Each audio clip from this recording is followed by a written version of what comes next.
In the summer of year 894 of the imperial calendar, magnificent celebrations filled the streets of the empire, as fireworks lit up the sky and the cheers of the people echoed everywhere, sending endless applause to one person. All those crowds had gathered for the hero of the empire, whom they called the Saint, expressing their love for her and pleading for her to look their way. Citizens carried banners expressing their overwhelming emotions, describing her as an angel, and joy filled their hearts because they finally had the chance to see her. That hero was none other than a saint possessing breathtaking beauty and divine power. Looking out at her admirers who never stopped chanting her name, this saint was Rowella Brita, who was thinking to herself that what she had been told was just a minor event, so she expected a modest ceremony. But she was shocked by this massive parade that also included a carriage procession. While in the carriage, she mockingly wondered if this scene was some kind of amusement park, which prompted the man sitting opposite her to chuckle softly, unable to restrain himself. Rowella looked at him with resentment, realizing he was intentionally teasing her with his laughter,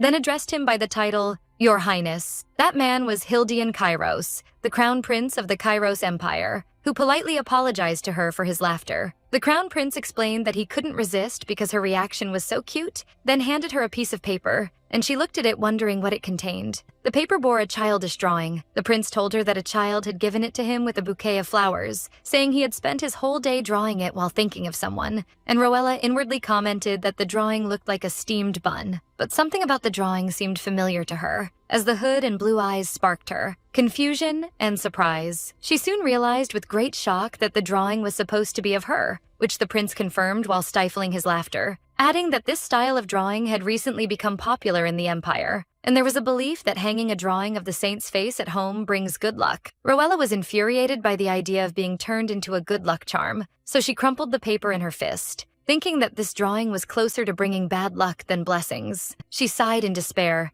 admitting that she couldn't understand people's hearts, and she completely lost interest in the parade, wanting nothing more than to return home. Her greatest wish at that moment was to wash her feet and go to sleep. But suddenly, a mysterious blue window appeared before her carrying a hidden quest, ordering her to respond joyfully to the cheers of her loving citizens, with a warning demanding she wave her hand. Otherwise, she would face a penalty of decreased reputation. She felt resentful, cursing the appearance of that window again, but she understood the command directed at her. Resignedly, she acknowledged what she had to do and announced that she would execute the assigned task. Indeed, she waved her hand to the crowds, who erupted in shouts of joy at her response, while Rowella sighed inwardly, wondering if they were happy now, as she was told that making them happy was her duty. Her action triggered a wave of happiness among the people, as someone noted with celebration that she had kept the drawing, while others praised her kind heart. This scene inspired others, so they began wanting to deliver their feelings and drawings to her as well, folding them into paper airplanes. Soon the saint found her carriage raining with paper airplanes, so she looked out the window thinking regretfully that this noisy daily life was never what she had wished for. All she ever wanted in her life was simple,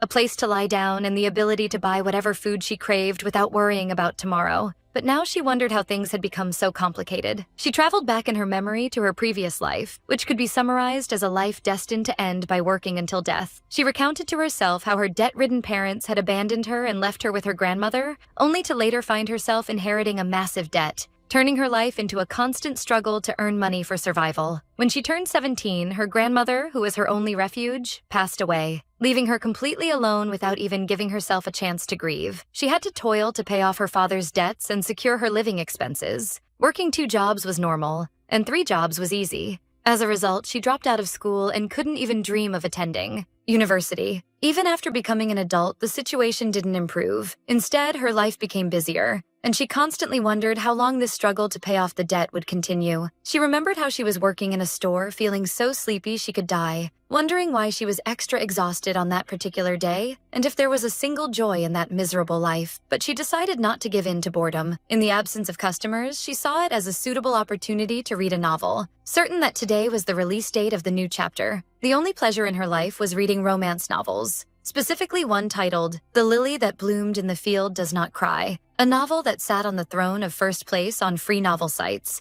and was famous for being a glaring example of ridiculous and frustrating stories. Although most comments showered it with insults, its unexpected and exaggerated events made it hard to stop following, especially since it was free, which made her wonder excitedly about the big surprise awaiting her in the new chapter. She hoped that Hildian, the main hero who rarely appeared, would get some screen time today, but she was surprised by a shocking sentence announcing that Hildian had met his end alone, and that this was the end. She was stunned by the word end that suddenly appeared before her, and she didn't comprehend what happened. She refused to believe that this was the real ending of the novel, so she laughed hysterically, trying to convince herself that the author wouldn't kill the main hero so simply. But a notice from the author confirmed the disaster, thanking readers for their love for the novel, then revealing that the true hero wasn't Hildian, but another character named Deimos, announcing that the novel would return for a second season after reorganization. She exploded in anger, feeling as if the author had deeply insulted all the readers, and she wondered indignantly how he dared to do that. She shouted,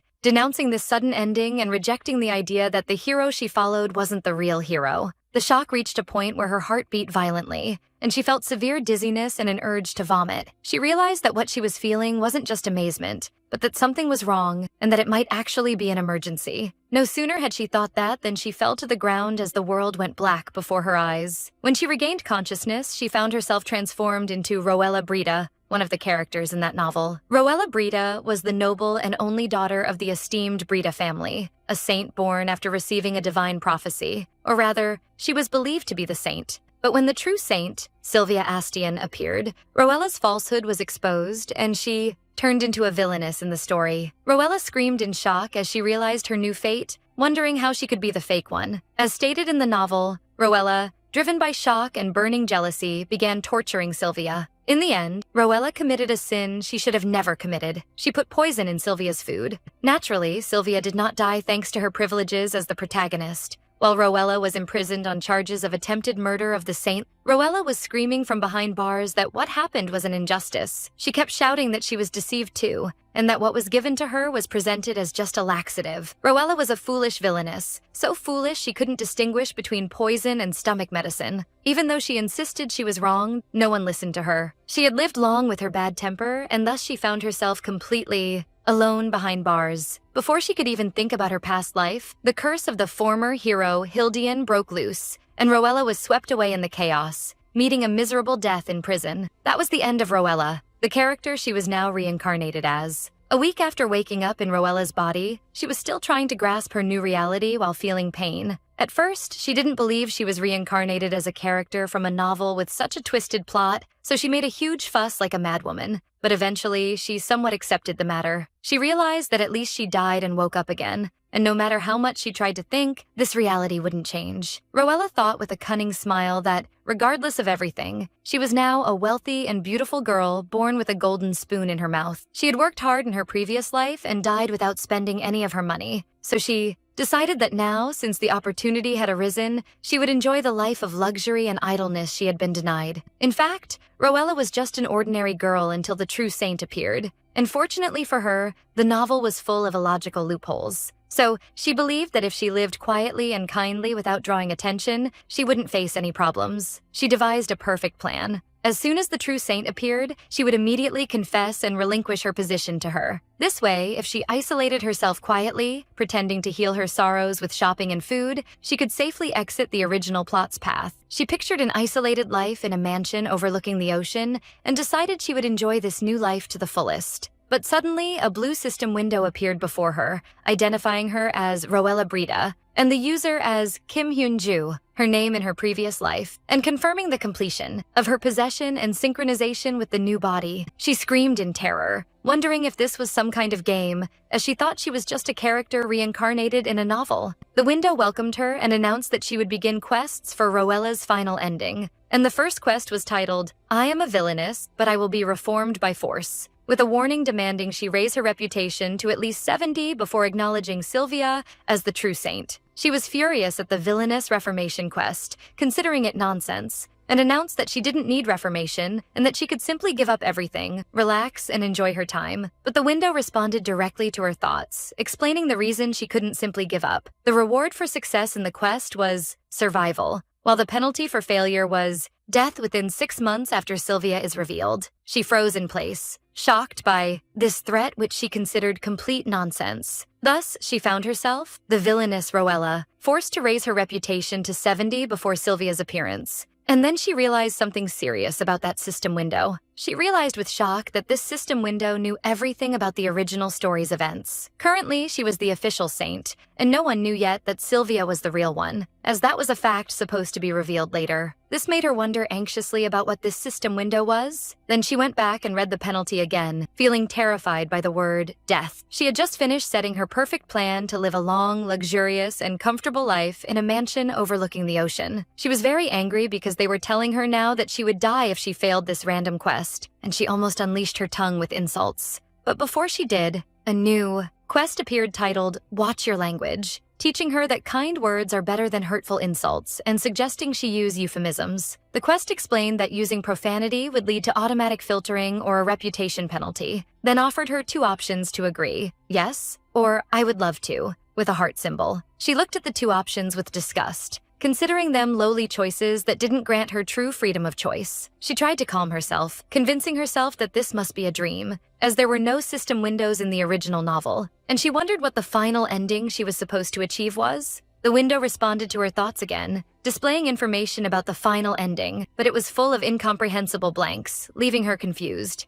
She felt the window was reading her thoughts and answering them, but the abundance of blanks made it seem like a technical glitch, so she decided she might ignore the whole thing. But a red flashing notification appeared, confirming that she must choose, and that the quest window wouldn't disappear until she did, so she realized there was no escape. She sighed in resignation and decided to choose one of them since she had no other choice. And although she didn't understand what the profanity filter was, she saw that choosing the option with the heart symbol might be better. But before she could touch the option, a bright light flashed, making her recoil in surprise, shouting that she hadn't touched it yet. Roella wondered in shock if the system automatically selected the option the moment she thought about it. Indeed, a new window appeared announcing the activation of the Watch Your Language quest, indicating that all profanity would henceforth be subject to this status effect. She sighed in despair in her room, upset by the idea of monitoring her tongue, feeling that this request was beyond the capacity of any 21st century modern person, and wondered in confusion what she should do. In the meantime, she heard a knock on the door before it suddenly burst open,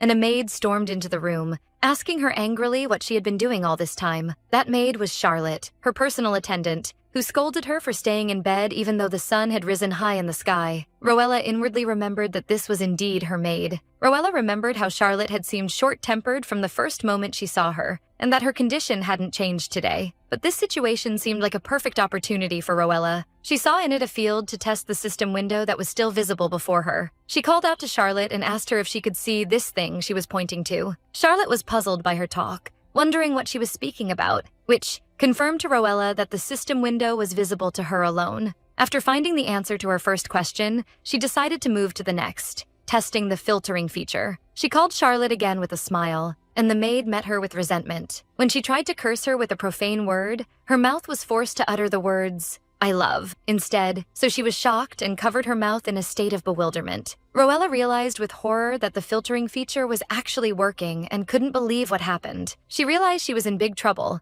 especially when Charlotte asked her what she had just said. If the system window's functions were real, this meant the penalty for not completing the quest was real too, and she would actually die as she had seen before. But she wondered in confusion about the nature of this filtering and how an insult like, "Are you crazy?" could turn into, "I love you." Realizing this feature was very dangerous, Charlotte sighed, asking her mistress if she had truly lost her mind. Then she added that she was afraid Roella would get into trouble later, so she thought she was pretending to be crazy, justifying that being subjected to a large sum of money scam was enough to drive anyone crazy. She reassured her not to worry. Then Charlotte approached to reveal that the fact she was scammed was a secret only she knew in the palace, and that she was ready to keep her mouth shut forever as long as Roella provided her with some pocket money. Roella froze as she grasped the threat, and then she realized she might have already fallen victim to a scam by someone named Organ Siebert. She remembered the story of Organ, whom she met through Deimos, the man she had a crush on. Organ had wooed her before revealing his true intentions. He offered her an investment opportunity in a mine he claimed contained precious materials, promising to triple her amount. Because of her trust in Deimos, Roella didn't bother to check Organ and fell into the trap of his sweet words. In an attempt to impress Deimos, she secretly used her father's name to guarantee the investment funds. But the result was Siebert's betrayal and his escape with the money. She didn't learn until later that he had been expelled from his family registry due to his gambling addiction. Rowella couldn't tell anyone what happened. She felt ashamed and afraid because she had been scammed several times before, and her father was the one who always bore the burden of her debts. The Duke had warned her last time that he would stop supporting her financially if she invested recklessly again, and now that she had caused another incident, she was sure he wouldn't tolerate her this time. Moreover, there was another person who should never discover this matter: Demos. That person was Demos Killian, Rowella's one-sided love and the true hero of the original story. Demos had persistently approached Rowella and shown interest in her. He showered her with sweet words and gifts, even though these things were just trivial favors in his eyes. However, they were not so for Rowella. But once he realized Rowella had fallen in love with him, his attitude towards her changed completely. He began exploiting her feelings, questioning how much she loved him and why she hesitated to invest her money for him. He kept reminding her that he gave her everything for nothing in return, and that she couldn't do anything without him, leaving her in a state of confusion and disorientation. Then he left her coldly, blaming her for his change and demanding she find a solution herself. Demos had a strange way of twisting facts and making Rowella look like the guilty one, but Rowella didn't doubt him for a moment. Instead, she blamed only herself. She would repeat to herself that he changed because of her and her shortcomings, and she feared he would be disappointed in her again if she failed in this investment, wondering how she would be able to live after that. Rowella didn't know then that the real reason the scammer Organ Siebert was able to deceive her was at the instigation of Demos himself. After the scam, Rowella was drowned in guilt, and in the midst of that, the maid Charlotte discovered the truth and began blackmailing her, threatening her to inform the Duke of everything if she didn't provide her with some pocket money, and that she would go to him immediately if Rowella refused her requests. The current Rowella watched Charlotte acting arrogantly, realizing she might be feeling delight at the thought of blackmailing her and getting a fortune as she always did. But she thought to herself that this blackmail wouldn't work on her anymore, because everything that controlled the original Rowella meant nothing to her now that she had possessed her body. The Demos that the original Rowella loved, she didn't care about, and the Duke she feared meant nothing to her, she who was abandoned by her parents in her previous life. For this reason, she realized she was the only one, with her knowledge of the original story, capable of saving Rowella from the shackles of the original plot. Suddenly, the system's voice rang in her head, so she decided that since she had become Rowella, she had to act,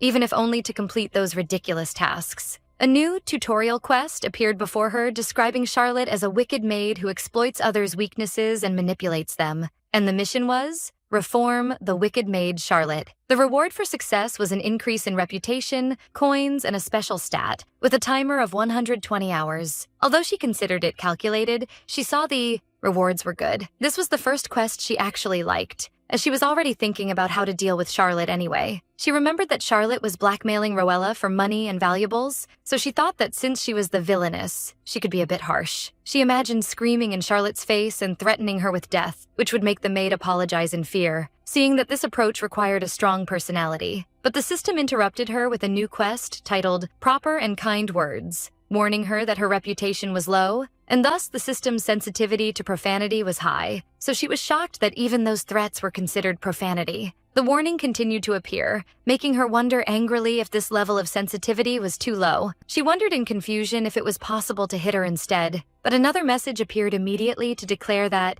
violence is bad, and asked her to try to resolve the matter amicably. She felt extremely angry at the repeated "violence is bad" message, and wondered how she was supposed to resolve the matter amicably. Her opponent treats her with disdain, and she is forbidden even from scaring her. So how could she reform her? She sighed and decided to stop being angry at the system window, summarizing her situation that she had to reform a wicked opponent, but in a way that didn't seem violent to anyone. And then, she decided she had no choice but to use that trait. In the original story, Charlotte yearned for the life of aristocrats and was obsessed with luxury goods, so the jewels she blackmailed Rowella for meant a lot to her, and she knew very well that Rowella, who fell into her grip, wouldn't be able to utter a word. This was exactly what the new Rowella decided to exploit. She devised a plan based on giving Charlotte some shiny accessories and acting submissively as if she were helpless, to satisfy the maid's longing for nobility and satisfy her sense of superiority. Thus, over time, Charlotte would forget her place and neglect her duties, leading to rumors spreading among the servants that she wasn't working. Eventually, the news would reach the Duke's ears, and then dealing with someone like Charlotte would be easy and the problem would end. But Rowella wondered about the extent of the system's allowance for such a plan. She first decided to test the system's precise standards, so she called Charlotte, who was surprised by her sudden invitation. Rowella began her plan with a subtle insult, telling Charlotte that her way of thinking was pure and she possessed beauty like Snow White. actually meaning her head was empty, which sparked Charlotte's confusion as she didn't understand her intent. Then the system's voice rang, and Rowella realized that speaking at this level of indirect insults fell within the permitted range. She smiled triumphantly, and while Charlotte was still wondering about the meaning of Snow White, she returned to ask about the pocket money mentioned earlier. Rowella opened a jewelry box, expressing her gratitude to Charlotte for keeping her secret all this time. Then she offered her to choose whatever she wanted from the box, even to take everything if she wanted, thinking to herself that this was the bait she would throw to Charlotte to make her follow her plan exactly. Charlotte was shocked and asked if she could really get everything she wanted, and Rowella answered in the affirmative, provided she kept the secret. Rowella asked her if the jewelry caught the eye, which increased the maid's excitement. After a brief hesitation, Charlotte couldn't restrain herself and accepted the offer, thanking her mistress. Charlotte hugged the box with overwhelming happiness, confirming she would definitely keep the secret. Rowella watched her thinking about her greed, then told her she was counting on her. Then she surprised her again by offering an additional ring. Rowella explained that this ring was expensive and popular among nobles these days, and she knew in her heart it was more expensive than everything in the jewelry box combined. This ring was the same one Rowella received from the high priest after being recognized as a saint, and its presence with Charlotte would be definitive proof that she blackmailed valuables from her. Happiness overwhelmed Charlotte, who expressed her great admiration for the ring, so Rowella encouraged her to wear it, thinking that the maid had no idea how dangerous this ring was, especially since she got it before coming to the palace. During that, Rowella noticed other maids in the hallway because it was cleaning time, so she realized the witnesses had been secured. She asked Charlotte to stop working and end her day, so the maid was surprised because she hadn't cleaned the room yet. Rowella convinced her it was better not to work lest she lose her jewelry, and that another maid could do it, so Charlotte was convinced. Charlotte left saying she was busy and that Rowella would handle cleaning her room herself. Rowella encouraged her to hurry and leave. The two other maids stood in a state of shock, wondering about what they had just seen. Rowella approached them and asked for their help in cleaning her room, explaining that Charlotte had gone home without doing her job. The two maids were surprised, but they immediately agreed to help their young mistress. Whispers began between them, as one noticed the room hadn't been cleaned at all, while the other whispered that Charlotte must have blackmailed the young lady again. So Rowella smiled a cunning smile, realizing the matter was easy. Since rumors about Charlotte's lack of sincerity were already widespread, Rowella was confident the news would spread quickly, and she felt she had achieved a good start. Now, she wondered with a triumphant smile, was it time to move to the next step? A few days later, two maids were seen whispering and exchanging talk about what they had recently heard and seen regarding the young lady. The two maids passed news about the chaos filling their mistress's room, concluding that her personal maid was no longer performing cleaning duties. And they also noticed that the lady's appearance in terms of her hair and clothes looked chaotic and neglected as well. The young lady seemed in a state of neglect, as if she were taking care of herself alone, which aroused the servants' pity, but they didn't dare to intervene or help her without receiving an explicit order from her first. In addition to that neglect, it was observed that the young lady had become spending most of her time isolated in the library, where she continues reading books listlessly and without any mentioned vitality. Those conversations passed the ears of the head butler while passing in the hallway, where servants interpreted her escape to books as an attempt to evade her heavy heart, making them believe the rumors spread about her were actually true. The maids were surprised when their whisper-filled conversation was interrupted by a sudden question about what they meant by those rumors. The questioner was the head butler, who appeared before them with a calm smile, sparking their terror and stuttering upon seeing him. The head butler justified his intervention by saying it was his duty to follow the young lady's affairs, then kindly asked them to inform him of the nature of those rumors they were talking about. At the same time, the young lady was sitting in the library as usual for the past days, while some servants watched her from afar, wondering if she really came just for reading, especially since the matter lasted for several days. The servants warned each other against talking loudly, fearing she might hear them, noting that she came today also alone without any of her usual guards or servants accompanying her. They expressed their deep regret for her condition, considering it unfortunate for someone in her position to fall under the control and manipulation of a bad maid, wondering sorrowfully what they could do to help her. Meanwhile, a slight and confident smile was drawn on the young lady's face, a sign of her satisfaction with the spread of those rumors among the servants exactly as she planned. Her primary goal from this play was for the news of her current miserable situation to spread in all corners of the palace, to a degree that ensures these news finally reach the Duke's ears himself. Her plan kept moving with steady steps for several consecutive days. As she regularly maintained her shabby appearance and her room that chaos fills to confirm her image as a persecuted victim. In contrast, her maid was drowned in the ecstasy of obtaining more jewelry and valuables she added to her spoils with joy and greed. With the continued spread of rumors in all parts of the Duke's palace and their scope gradually expanding, the plan proceeded smoothly without facing any mentioned obstacles. Since everyone was whispering those news secretly behind the greedy maid's back, she didn't realize what was going on around her and continued her behaviors with complete recklessness and without any concern. The young lady was certain that persisting in greed would inevitably lead to a fall,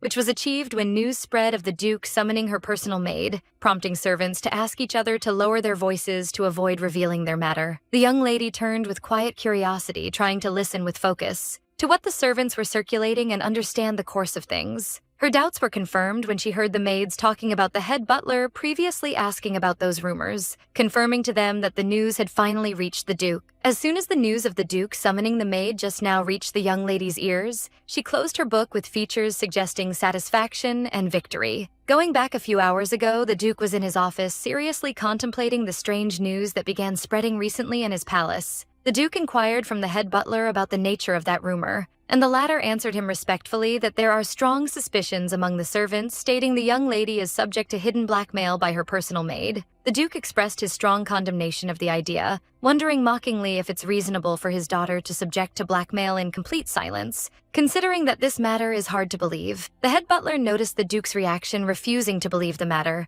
which was completely expected for him. The head butler explained that he himself considered the matter nonsense at first, given his knowledge that the young lady is closer to the personality of one who threatens others, not the personality of one who is threatened. But he followed his talk, adding that there are other unusual developments, reminding the Duke of the reports he recently received about his daughter's repeated visits to the library, a behavior she hadn't been accustomed to before. The Duke downplayed the importance of this change in her behavior, assuming that this act is nothing but a desperate attempt from her to attract attention as she did in previous times. But the head butler denied this possibility, explaining that after monitoring for several days, it turned out the situation is different this time. Her excessive spending has declined and her interest in exaggerated adornment stopped, and she suddenly turned into a calm and well-behaved person, wondering about the lack of reports recently received about her cruel behavior. And this report pushed the Duke to think carefully that things indeed calmed down for a while, unlike the usual where daily reports about her transgressions were reaching them. The head butler added that at first he didn't believe those rumors either, but the many witnesses associated with them made it impossible to ignore them or consider them just empty chatter. He suggested to the Duke that it would be better to conduct a careful investigation into this matter to stand on its truth, while the Duke remained silent, listening with interest.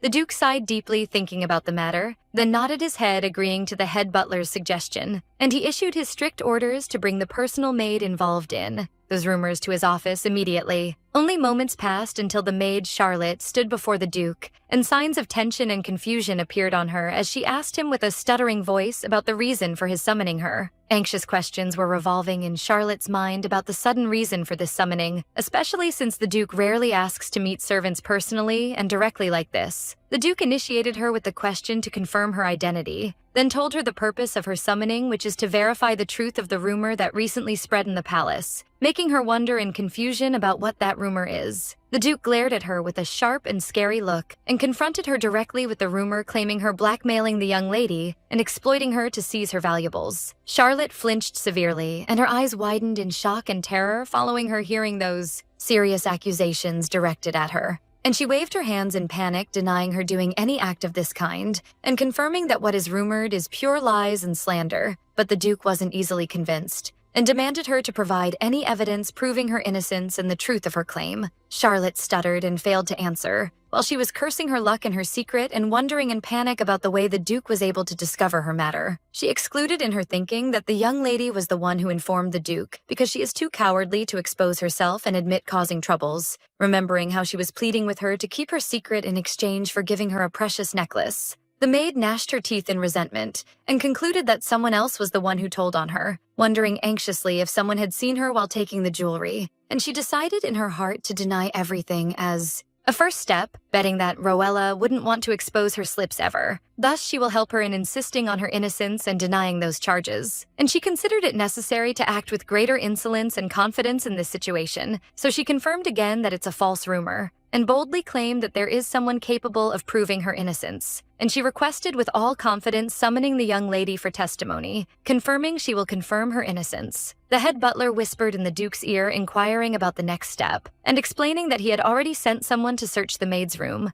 and that the truth of her conviction or innocence will be clear soon anyway. And the Duke began talking to take his decision based on that, but he was interrupted by the door opening with force and momentum, for the young lady to appear storming the room suddenly. Rowella entered while panting and catching her breath with difficulty, and signs of despair and panic appear on her, announcing with a loud voice that she has something she wants to say as well. The Duke, the head butler, and Charlotte were surprised by this sudden entry, and the Duke uttered his daughter's name in surprise, while the maid felt shocked to see her at this moment. Rowella noticed the charged atmosphere in the room and smiled maliciously in her secret after realizing that Charlotte hadn't divulged the whole secret yet, and felt true comfort because the course of events is still in her favor. And Rowella wanted to seize the whole scene, so she threw herself on her knees dramatically on the floor and began apologizing to her father with a crying voice, claiming that everything that happened was her fault alone. The attendees were stunned by the force of her fall to a degree that they thought her knees had broken, while Charlotte stood in a state of complete amazement as she called her mistress in confusion from her strange behavior. Rowella was faking crying and collapsing, and thinking smartly that her prior admission of being subject to scam and blackmail will direct the situation in her favor entirely, for her father will never ignore his daughter being subject to such suffering. Then she asked him if the reason for his summoning Charlotte was that spreading rumor, and she continued her fabricated sobbing, confirming to her father the truth of all that reached his ears, and admitted her being subject to a major scam operation, and that Charlotte had exploited this situation as a means to blackmail her, which fell like a thunderbolt on the shocked maid's head. The Duke turned towards the maid with an angry and disapproving look of blackmail, to be confirmed to him that the rumors were true, while Rowella added that she failed to speak fearing, and that the maid continued seizing her valuables. Panic overwhelmed Charlotte, and she approached her mistress while pleading with her to clarify the matter, reminding her that she was the one who gave her those gifts voluntarily, and begged her to answer her and tell her father the truth to clear her. In the midst of this deteriorating situation, one of the knights entered, interrupting the talk, and informed the Duke that they had completed searching the maid's room as ordered, and that they had found something. And the knight opened a box full of shining jewels, and explained to the Duke that they found inside it possessions supposedly belonging to the young lady, and among them was the precious ring given to her by the high priest. Charlotte's eyes widened in terror and shock upon her hearing the mention of the high priest's ring, and she screamed disapprovingly and confirming she hadn't touched something like this ever in her life, and she doesn't realize the size of the trap that was skillfully closed around her. The maid was shocked, and sweat poured from her face while she glared at the precious ring, not believing what she sees. In that moment, the young lady exploited the situation to start her play, as she screamed with a loud voice, apologizing to her father, the Duke, which increased the confused maid's bewilderment behind her. And the lady continued her fabricated dramatic sobbing, pretending deep regret, and claiming she has failed completely in being a noble lady and a good saint, because instead of telling her father the truth and convincing the maid to admit her mistake, she allowed herself to submit to her blackmail. The Duke looked at her strictly and told her they will discuss her mistakes later, pointing with a sharp look that the priority now is to expel the rat that sneaked into the palace, meaning the greedy maid. In her secret, the lady bid farewell to her maid coldly, considering that getting rid of her was an unfortunate but inevitable step in order to complete her mission successfully. Immediately, two knights advanced and grabbed the maid with force to pull her outside by the Duke's order, while she was screaming in terror and pleading with them to give her a moment to explain her position. The maid continued her screams and pleas to the Duke, admitting her mistake and promised she will become a good person from now on, while the young lady remained kneeling on the floor watching the scene in silence. In the midst of that chaos, the lady hid a malicious smile behind her hands, pretending sadness, thinking that the maid must stop thinking about ways to stab people in their backs and start living a decent life, wishing their paths never cross again ever. With the massive doors closing after expelling the maid, the lady realized that that problem has finally been solved, and only facing her father remained before her now, who stood before her lofty, looking at her with serious and firm features, waiting for an explanation for what happened. The lady immediately returned to the acting mode and began by admitting, crying, that she invested her money with the second son of Count Siebert, but the man scammed her and ran away with the money. The Duke was surprised by the name, pointing out that that man has already been struck off from his family records because of his bad behavior. The lady continued her crying, admitting her recklessness and haste, admitting she didn't discover the truth until it was too late, and added shyly that by the time she realized the matter, she had guaranteed an amount equivalent to her financial allocations for 3 months, which sparked the shock of the Duke and the head butler, as she was knowing in her secret that he must be stunned given that he warned her repeatedly against using the family name in guaranteeing huge amounts. The lady thought in her heart that from a technical point she is considered a victim in this story too, but since she is embodying now the Roella character of bad reputation, she has no other choice but to bear the consequences bravely. So she raised her head and offered a sincere and deep apology to her father, the Duke, who appeared somewhat surprised from her sincere tone. The Duke sighed, putting his hand on his forehead with fatigue, then asked her if she had paid the full amount guaranteed to the scammer. The lady noticed that his voice tone was calmer and softer than she expected in such a situation, so she answered him that she paid most of the amount by selling her luxury goods and jewelry, and only a little remained, for the Duke to nod understandingly. Then he surprised her by his offer to pay the remaining part for her himself, making her jump in her place from the severity of the shock. The Duke wondered about her exaggerated reaction and asked her if there was something wrong, so she rectified the matter quickly in her secret, confirming she is extremely grateful for his offer. But she never expected he would intervene to pay her debts with this speed and ease. The Duke warned her strictly against repeating this mistake, confirming what happened was enough, and as a cautionary punishment to be more careful in the future, he decided to suspend her financial allocations for only 3 months, making her wonder in amazement if the punishment was lighter than what was mentioned in the original novel. In the original story, Roella received a harsh scolding and was deprived of her allocations for 6 months, so she concluded that her early admission of guilt before being exposed might be the reason for lightening the punishment. Regardless of the reason for the Duke changing his mind, she smiled with satisfaction, considering that this development is not bad at all for her and for her plan's course, and she bowed with force until she almost hit her head on the floor, announcing her humble acceptance of his decision, which sparked drops of sweat on the head butler's face, who feared she might hurt herself from the force of the bow. The Duke was slightly surprised from her enthusiasm and told her she can leave if she understood the matter, so she answered him with obedience and vitality. Before she left, she stood and smiled kindly, pledging she will contemplate her actions from now on, and offered her sincere thanks to her father for standing by her side and fixing her repeated mistakes all the time. The Duke's features softened, and he called her by the paternity title for the first time, asking her to go for rest, so she thanked him again with gratitude and respect. After her departure, the Duke turned towards his head butler, Graham, wondering with a faint voice if he notices that the girl seems as if she has changed. Graham interrupted him with a warm smile, confirming he also sees she has already changed a little for the better. The Duke confirmed the head butler's observation, pointing out he has seen that change in his daughter too. The Duke cleared his throat, trying to hide his feelings. However, the head butler clearly noticed the features of pride and prestige that were drawn on his master's face. But the Duke soon warned himself against raising the ceiling of his expectations in vain, thinking about the possibility that his daughter is only pretending maturity to overcome this crisis, remembering the many disappointments that followed him whenever he hoped for her change. And memory returned him to her childhood, when she was his dear daughter and the apple of his eye, for whose upbringing he dedicated his heart to compensate for the absence of her late mother. And he remembered how a gap grew between them that made her seem far from him, until she grew up to become that arrogant girl she is now. For this reason, he had taken upon himself to be stricter with her, hoping for her return to the right path. Despite that, he wondered in himself if the length of time since seeing her tears is what made her occupy his thinking today more than usual. He also noticed how she looked much thinner than before, then grabbed his cane strongly as he repeated angrily the issue of her being subject to scam.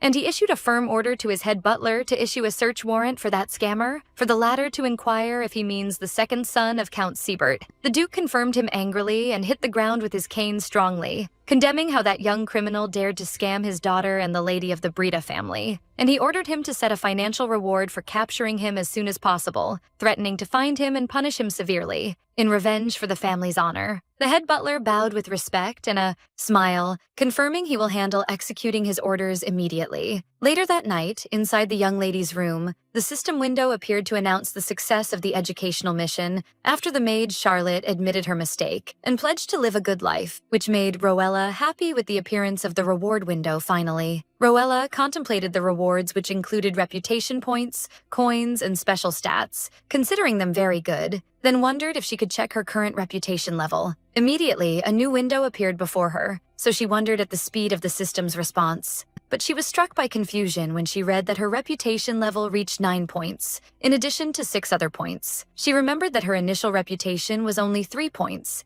and by adding the 3 reward points, the total was supposed to become 6 points. And she sat thinking with extreme confusion about the source of the 3 additional points she got. It occurred to her mind the possibility that the Duke's positive reaction towards her had a connection to that increase, but she soon excluded this idea entirely, convincing herself that their relationship in the original story was extremely bad, and it's impossible for his heart to soften with just one apology. And she finally decided not to bother her mind with the matter, as long as the points are increasing. Then she tried to know how to use the special stats and coins she earned, but the system informed her that this function is not currently available. And she wondered with surprise if the reason for its unavailability is the low reputation level, concluding that everything in this system depends essentially on reputation. And she realized with enthusiasm that building a good reputation must be on top of her priorities, but she felt frustrated for her inability to do anything at the current time, describing the system as unhelpful. However, she thought about the conditions imposed by the system, like preventing insults and building good reputation, and she felt strange, as if the system is constantly pushing her to be a person of high morals. And she wondered if this moral direction is linked to the final goal mentioned by the system previously. And she lay on her bed grumbling, announcing her inability to understand in light of the lack of information available to her. She finally decided to be patient and wait, confirming to herself that gathering information is the top priority,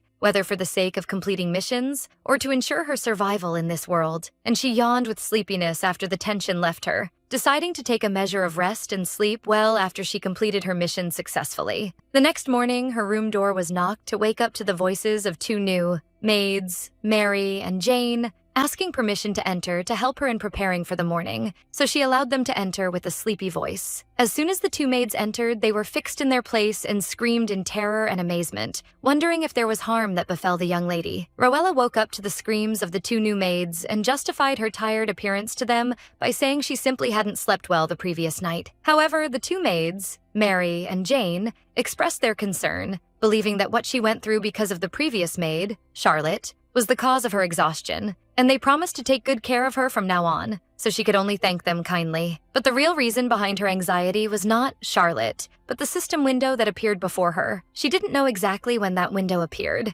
but she was certain it wasn't there before she went to sleep last night, and it carried a new hidden quest inviting her to collect donations and present them to the temple, with a promise to return 110% of the donation value in the form of coins. In addition to an increase in reputation upon reaching certain amounts, with the possibility of legally exchanging those coins for real money, and a warning against misusing the system, it seemed that the quest had already been accepted. The fact that the quest was already accepted aroused her confusion, and she wondered if she had unconsciously pressed the acceptance button while sleeping. Despite her confusion, she realized that the terms of the quest were very good, as she would not only recover the full donation amount, but also make a 10% profit, with the ability to convert the coins into real cash. Happiness overwhelmed her as she imagined the scene, describing it to herself as being like a safe, high-yield deposit account with 10% interest and no limits, and she admitted that if she were fully awake, she wouldn't have hesitated for a moment to accept this tempting offer. But she soon collided with reality, wondering in confusion about the source of the funds she would donate, especially since her financial allocations had been suspended for 3 months. Even though there was no specific deadline for the quest, she realized this also meant it could end suddenly at any moment, so it was better to accomplish it as quickly as possible. The matter wasn't just about money, but the real key lay in the speed of raising her reputation to reach the ending story and claim the hidden quest rewards. And only then, as she thought while smiling joyfully, would she finally be able to start her glorious life that she had always dreamed of as a completely unemployed person. Her dreams were interrupted by the maid's voice telling her of the arrival of a guest, so she wondered about his identity. After a moment of thought, she decided it was better to check the matter herself, as the guest might have a connection to the original Rowella, and ordered him to be let in. A woman with red hair and a luxurious red dress entered and addressed Rowella directly, expressing in seemingly kind words her regret for her deteriorating health. But she sarcastically hinted that these minor ailments of hers would have been nothing if she possessed greater holy power. Rowella immediately realized she was her cousin, Helena. That was undoubtedly Helena Duder,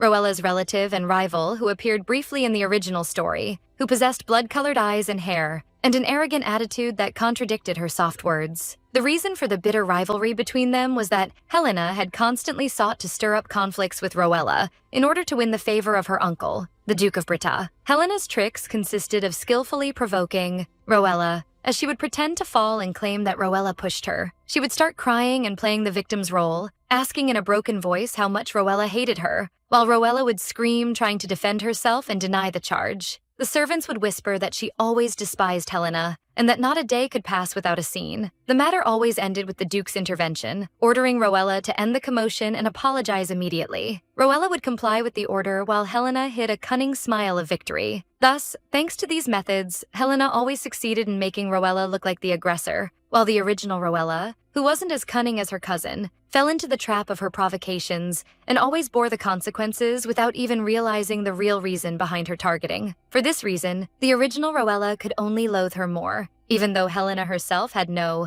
good reason for her bullying, except for her desire to look good in front of the Duke, which she confirmed when she bragged about the new dress her uncle bought for her, describing him as a kind man. Then she directed her provocation to Rowella, wondering if her uncle was equally kind to her. Fully aware that Rowella's relationship with her father was strained, her clear goal was to spark her jealousy and emphasize that she had lost his favor to the point that she no longer even got new dresses. But the current Rowella looked at the whole situation with disdain, considering Helena's actions extremely childish. She decided it was better not to give a child like her the reaction she craved, so she answered her calmly that she wasn't sure about that. And maybe the reason was that their relationship as a family doesn't require him to exert conscious effort or perform a difficult act every time. This calm response confused Helena, so she initiated a defensive question about whether Rowella was hinting that the Duke's kindness to her was just an act, which Rowella calmly denied. Then Rowella continued her talk, explaining that her father enjoys a generous nature, and he most likely pays his niece a lot of attention, even if not to the same extent he grants his daughter.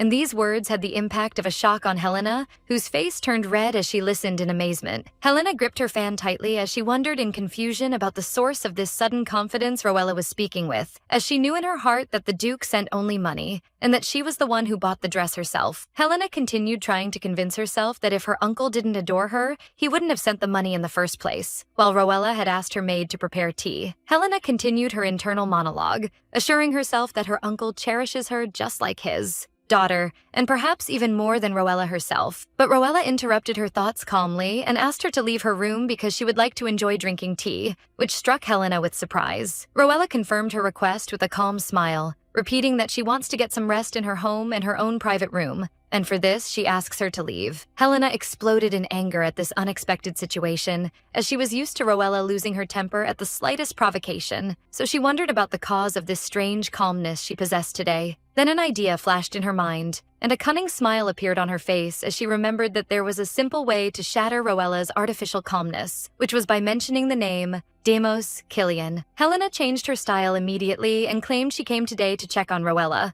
then told her there were rumors spreading about her everywhere. She explained that the Duke had issued a search warrant for Siebert's second son, and she heard that the reason was Rowella being subjected to a scam operation at his hands, which aroused Rowella's apparent surprise. So Helena laughed in her secret, enjoying her reaction. Although Rowella wondered to herself if her father had actually gone that far, Helena considered that a sign of her plan's success. She thought Rowella might have believed for a moment that her relationship with the Duke had improved, but this news proves he is still on Helena's side, and she prepared to drop her next bomb. Helena revealed that the young Duke Demos Killian, whom Rowella was relentlessly chasing, had already learned everything about this incident. She was eagerly waiting to see the disappointment on the face of Rowella, who indeed seemed surprised. But Rowella maintained her calmness and sipped from the tea, saying she understood the matter, then wondered coldly about the relationship of Demos knowing about the matter with her. Helena was completely surprised by this response and felt confused and disoriented as she wondered about the cause of Rowella's calmness, as she expected her to plead with her at this moment. Rowella put down the teacup and decided to clarify to Helena that she was wrong in her understanding of things. She explained to her logically that the reason that pushed her father to issue a search warrant was a clear announcement that scammers should not dare to underestimate their family,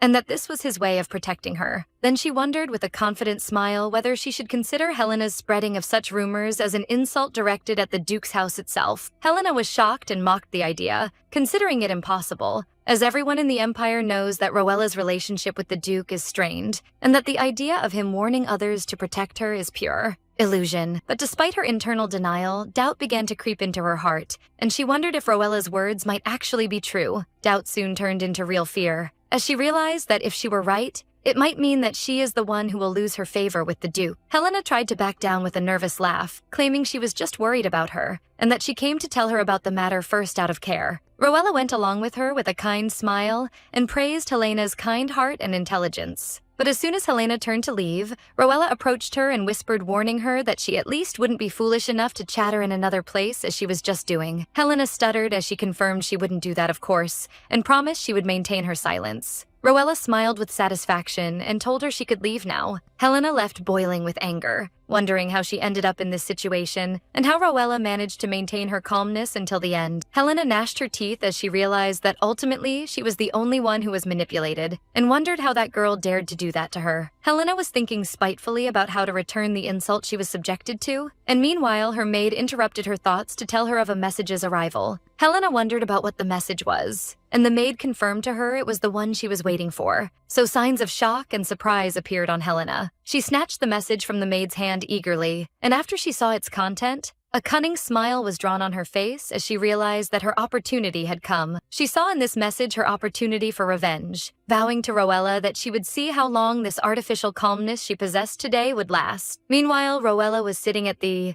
dining table with her father, the Duke, in a strange atmosphere, as he had suddenly summoned her to have a meal with him, which hadn't happened for a long time. A feeling of strangeness and discomfort took over her, and the general atmosphere seemed tense and embarrassing to a degree that she felt she might suffer from indigestion. It increased her confusion that they used to eat food separately throughout the past period, so she wondered anxiously whether he had invited her to scold her about something. It occurred to her mind that the reason might be Helena, so she imagined she might have hurried to complain to the Duke after their last confrontation, and remembered how she spoke with confidence about her father's intention to protect her. She admitted in her secret that she acted impulsively at that moment, and that she had never confirmed the Duke's true intentions. However, her father didn't utter a single word since the beginning of the meal, making her wonder if he had really invited her to eat food with him only. She decided not to stay in a state of anticipation, and that she should test his mood first. So she drew a business smile on her face and thanked him for her invitation, expressing her happiness to have a meal together after a long time. The Duke asked her if she was indeed happy, and she confirmed that with enthusiasm, adding that the food's taste today is especially delicious.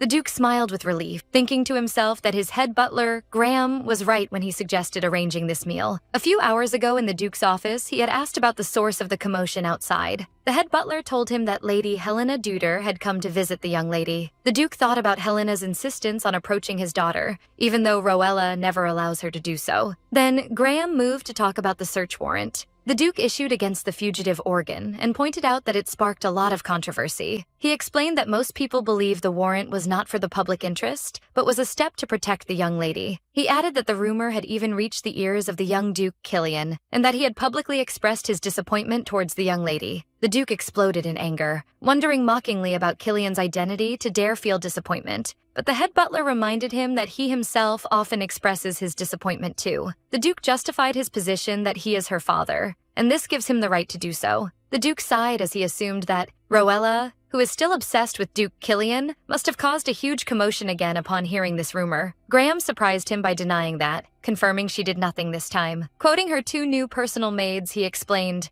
that she didn't show any interest in the rumor. On the contrary, she expressed her regret for the foolishness of those who spread gossip behind the Duke's back. The Duke was shocked, wondering if Rowella had really said that, as she didn't settle for refraining from causing trouble, but understood his intentions perfectly and went as far as criticizing the foolish nobles. The Duke remembered how his daughter seemed to act with uncharacteristic thought since the last incident, and how she thanked him for fixing her mistakes, so he wondered if she had really decided to change. Graham suggested that the young lady might have started to gain confidence in the Duke, especially after he personally intervened to solve her problem this time, and that through this confidence and reliance on him, her view of those around her might have started to expand. The Duke was deeply moved by the idea that his child had decided to trust him and rely on him. He tried to hide his feelings, describing her as naughty, who is moved by a simple matter, but expressed his concern that she might open her heart to others too quickly. The head butler admitted that the young lady's heart must be heavy with troubles, so he suggested to the Duke that he share dinner with her that night to understand her feelings better. The Duke was surprised by the suggestion, pointing out that years had passed since the last time they ate food together,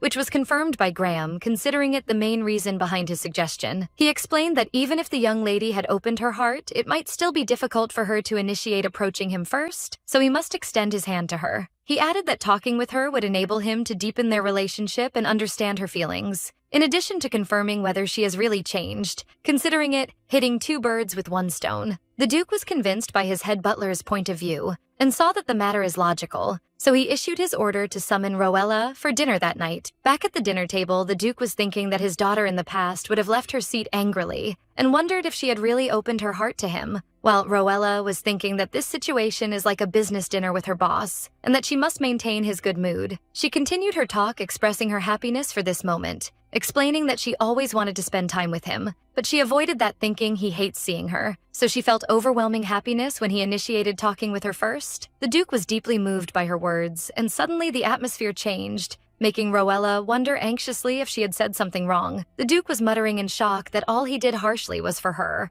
and that she wanted to be with him but couldn't approach because of him, which made Rowella notice that he started muttering with a serious face. Rowella realized that the situation was going in the wrong direction and decided to turn the talk's helm to something that might improve her reputation, so she asked her father if he knows how to offer donations to the temple. She explained that she would like to donate as a way to atone for her misguided past, but embarrassingly, she doesn't exactly know how the process goes. The Duke was surprised and asked her if she was serious in her desire to donate, even though her financial allocations will be cut for a period. So she answered that the valuables she owns are from the remnants of the sins she committed in the past, so she wants to get rid of them quickly. Her answer sparked the admiration of the servants, who were whispering that the young lady has really changed. So Rowella replied to them that repentance must push one to go this far. But she thought in her secret that all this was actually for the sake of completing the mission, and that the good result remains a good result in the end. The Duke smiled and told her that regarding donations, it would be better to ask the new theology teacher, who will arrive within a few days. Rowella was shocked upon hearing of the existence of a new teacher and realized that this is the place where the original Rowella's past sins would appear. Usually, nobles received their lessons from teachers sent from the temple or from ordinary priests. But thanks to her privilege as a saint, Rowella was receiving individual special theology lessons from high-ranking priests. Despite this exceptional treatment, the original Rowella was replacing her teachers casually without a second thought, treating them as tools that can be discarded. She would expel them for trivial reasons, such as she doesn't like their faces, or that their voices are annoying, or that the lesson is boring. Her actions were so heinous that the number of high-ranking priests who left crying must fill a whole truck. Thus, after her previous responsible priest escaped from her tyranny not long ago, a new teacher was appointed for her again, making her think in despair that at this rate she will end up meeting every high-ranking priest in existence. The Duke interrupted her thoughts, warning her, and asked her if she knows what this teacher's number is without having to say it, so she answered immediately with yes. She reassured him that that wouldn't happen again, and promised that she would attend her lessons diligently from now on. Rowella thought to herself that she couldn't allow her reputation that was about to rise to collapse because of something like this, and that this is a perfect opportunity to leave a good impression not only on the Duke, but on the temple as well.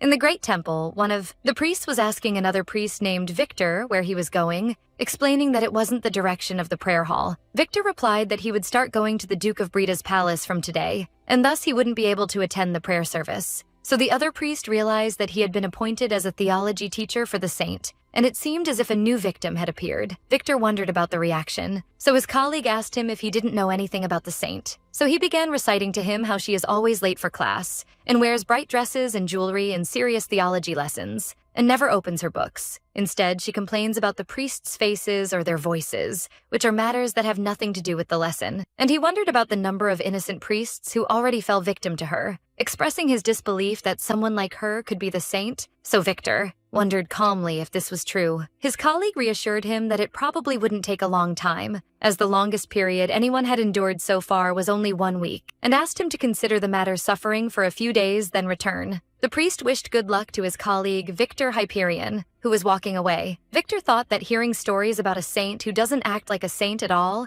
had aroused his curiosity to know what kind of person Saint Rowella is. Meanwhile, Rowella arrived at the lessons place early, realizing that just arriving on time wouldn't be enough to show her change, given that the original Rowella was always late. She knew that the temple must be full of complaints about her previous bad behavior, and that any clash with it at the current time would put her in an embarrassing position. Fortunately for her, a new theology teacher arrived just in time, and she saw in that an opportunity to show them that the rogue Saint Rowella has finally changed and opened a new page, so she sat pretending to read with a calm smile, although she didn't know anything about the book's content. Over time, she felt bored and wondered about the cause of the slow passage of time, as there were still 2 hours before the lesson started, and she suggested that the teacher hadn't arrived yet. But she convinced herself that she had no other choice to prove her change. So she decided to exploit the time in thinking about the donation mission that appeared in the system window. She had to donate to the temple to complete the mission, and to do that, she needed money. Even if she sold all her jewelry, the money would run out quickly, especially since she had already given some of it to Charlotte. She wondered if there was another way to collect a large sum of money safely and legally, but nothing occurred to her mind as she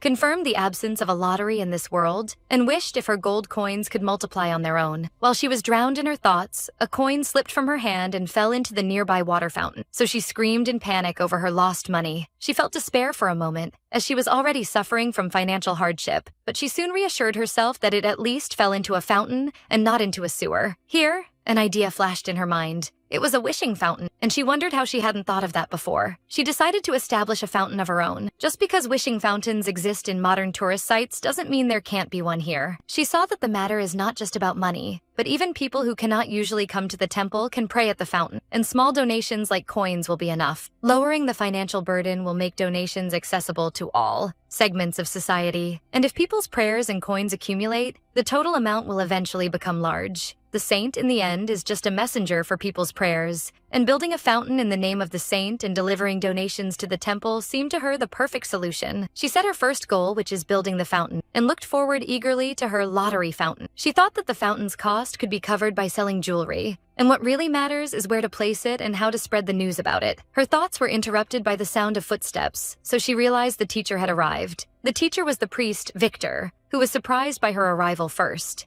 then expressed his pleasure to meet her, and introduced himself as he would be the new theology teacher for her starting from today. He told her that his name is Victor Hyperion, so Rowella froze in her place in shock. He was the messenger from the original story, a man possessing immense divine power, cold logic, and a heart that embraces people with warmth, which earned him the support of both the Empire and the Temple. And when the true saint appears later, he becomes an active supporter for her, and reveals that Rowella is a fake saint. He played a crucial role in the story, which means he might be a dangerous opponent for her. Rowella didn't believe he appears here in this way. In the original story, he appeared as a messenger indeed, which made her relax her caution. Rowella noticed that Priest Victor's features were non-hostile, and the idea occurred to her that based on his current behavior, he doesn't seem to harbor hatred for her from the start, wondering to herself if this class was the reason that later led to the original Rowella's clash with him. And Victor initiated asking her if there was something wrong after he noticed her astonished looks. Rowella decided in her heart to take caution, convinced that there is no need to provoke someone who might become an enemy for her in the future, so she drew a calm laugh and answered him simply that there is nothing that calls for concern. She continued her talk with a bright smile, expressing her looking forward to his guidance as a student who lacks experience, while she was reminding herself of the necessity of focusing on her basic goal,